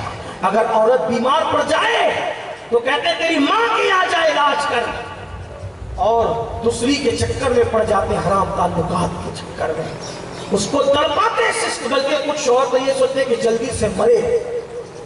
میں ایسے شوہر سے کہتا ہوں کہ میرے بھائی بتا اس کو بیماری ہوئی تو تو یہ کرتا ہے، اگر تجھے بیماری ہوتی اور وہ یہ کرتی تو تیرے دل پہ کیا گزرتا؟ اگر کوئی حلال ذریعے سے کسی مجبوری پہ دوستی کرنا چاہے تو اسلام منع نہیں کرتا، لیکن یہ جو حرام تعلقات قائم کرتے ہیں، ناجائز تعلقات قائم کرتے ہیں، یہ لعنت ہے، اس سے عمر بھی گھٹتی ہے، رزق بھی گھٹتا ہے، اور وہ بھی دوسری بیوی کی اجازت سب کو نہیں ہے۔ قرآن کہتے ہیں اللہ تعدلوا فواحدا، اگر تم ان کے درمیان انصاف کر سکتے ہو تو کرنا، اور انصاف نہیں کر سکتے ہو تو ایک ہی کرنا۔ لوگوں کو دوسری کا بڑا شوق ہے، انصاف کا شوق نہیں۔ اور انصاف کیا ہے؟ جتنا ٹائم اس کے گھر میں رہو اتنا ٹائم اس کے گھر میں، جو لباس اس کو دو وہ لباس اس کو دو۔ لیکن لوگوں کو شوق تو بڑا ہے دوسری کا، انصاف نہیں کرتے۔ جو انصاف نہیں کرے گا وہ قیامت کے دن آدھا دھڑ اٹھے گا، آدھا دھڑ۔ لوگ کہیں گے یہ آدھا دھڑ کیا ہے؟ تو کہ اس کی ایک سے زیادہ بیویاں بھی انصاف نہیں کرتا تھا۔ ظلم مت کرو اپنی بیویوں پہ، انجام برا ہے اس کا، ظلم کا انجام برا ہے۔ بڑی سسکتی ہوئی موت آتی ہے جو اپنی بیویوں پہ ظلم کرتے ہیں۔ تو عرض یہ کر رہا تھا ختم کرتے ہوئے کہ ماں خدیجہ کے گھر میں اس دن جلانے کے لیے چراغ کے اندر تیل نہیں تھا، بستر پہ لیٹی ہے، ملک ہے تجار دنیا سے جانے والی ہے۔ سیدہ فاطمہ کو بلایا، کہا فاطمہ میری ایک تمنا ہے، تمنا دیکھو وفادار میرے نبی کی بیوی کا انجام کیا ہے، اختتام کیا ہے، اینڈ کیا ہے۔ کہا فاطمہ تمہارے ابو تم کو بہت چاہتے ہیں میری بیٹی، میری ایک تمنا ہے، تم اپنے ابا سے کہو میں نہیں کہہ پاؤں گی۔ کہا امی کیا کہا؟ کہا تمہارے والد سے کہنا کہ تمہارے اوپر جو کمبل تھی، کمبل جو چادر تھی، پہلی وحی کے وقت وہ چادر مجھے کفن کے طور پہ دے دے، وہ چادر مجھے کفن کے طور پہ دے دے تاکہ میں اسی کفن میں دنیا سے جاؤں۔ سیدہ فاطمہ نے کہا بابا امی کیا مانگ رہی ہے؟ حضور نے کہا بیٹی کیا مانگ رہی ہے؟ کہا امی کہتی ہے کہ پہلی وحی کے وقت وہ جو چادر آپ کے بدن پر تھی وہ چادر کفن کے لیے چاہیے۔ حضور نے کہا کیوں نہیں، ضرور دیں گے۔ ابھی یہ بات ہو رہی تھی کہ جبریل امین آئے، عرض کیا یا رسول اللہ کی مرضی ہے کہ خدیجہ کے لیے جنت سے کفن ہوئے گا اور خدیجہ جنت کے کفن میں دنیا سے جائے گی۔ اللہ اکبر، یہ شان ہے۔ چلانے کے لیے تیل نہیں، بچپن کی سہیلی آئی، بچپن کی سہیلی آ کے سراہنے بیٹھ گئی، عرض کرنے لگی خدیجہ اب تم بچو گی نہیں، یہ پورے مکے کو پتہ ہے، تم دنیا سے چلی جاؤ گی، یہ پورے مکے کو پتہ ہے، لیکن پتہ ہے تمہیں مکے میں کیا باتیں ہو رہی ہیں؟ کیا بات ہو رہی ہے؟ کہ مکے کے سردار کہتے ہیں کہ خدیجہ نے بہت سہارا دیا محمد عربی کو، جب اس کا انتقال ہو جائے گا تو کوئی اس کے جنازے میں نہیں جائے گا، کوئی اس کے جنازے کو کاندھا نہیں دے گا، کوئی اس کو دفن کرنے کے ساتھ نہیں جائے گا، اس کے جنازے کا ہم بائیکاٹ کریں گے، بائیکاٹ۔ خدیجہ میں تیری بچپن کی سہیلی ہوں، مجھے بہت پیار ہے تجھ سے، میں تجھ سے کہنے آئی ہوں کہ محمد عربی کا کلمہ جو تو نے نادانی سے پڑھا ہے چھوڑ دے، محمد کو، محمد عربی کو چھوڑ دے۔ خدیجۃ الکبریٰ بیمار تھی، کئی دن سے اٹھنے کی طاقت نہیں تھی، پوری طاقت کو سمیٹا، اٹھ کر کے بیٹھ گئی اور اپنی سہیلی سے کہا کیا کہا تو نے؟ میں نے محمد عربی کا کلمہ نادانی سے پڑھا؟ واللہ کبھی نہیں، میں نے نادانی سے نہیں پڑھا، میں نے نادانی میں نہیں پڑھا، شوہر کی محبت میں نہیں پڑھا، عقل و خرد نے کروڑوں مرتبہ، ہوش و حواس نے کروڑوں مرتبہ میرے قلبوں کو بوسے دیے تھے، تب میں نے محمد عربی کا کلمہ پڑھا ہے۔ 15 سال تک ان کی زندگی کو میں نے مطالعہ کیا، تب میں نے ان کا کلمہ پڑھا ہے۔ اور اگر وہ ظالم کہتے ہیں نا کہ وہ میری جنازے میں شریک نہیں ہوں گے، مجھے کندھا نہیں دیں گے، میری تدفین میں شریک نہیں ہوں گے، میرے جنازے کا بائیکاٹ کریں گے، تو واللہ مجھے ان کے کاندھا بھی نہیں چاہیے، مجھے میرے محمد کا کاندھا کافی ہے۔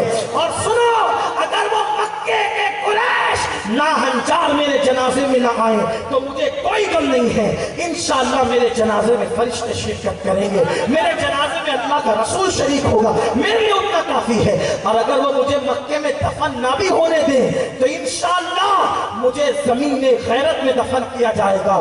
یہ باتیں ہو رہی تھی، اتنے میں حضور آئے، دونوں چپ ہو گئی، حضور آئے دونوں چپ ہو گئی۔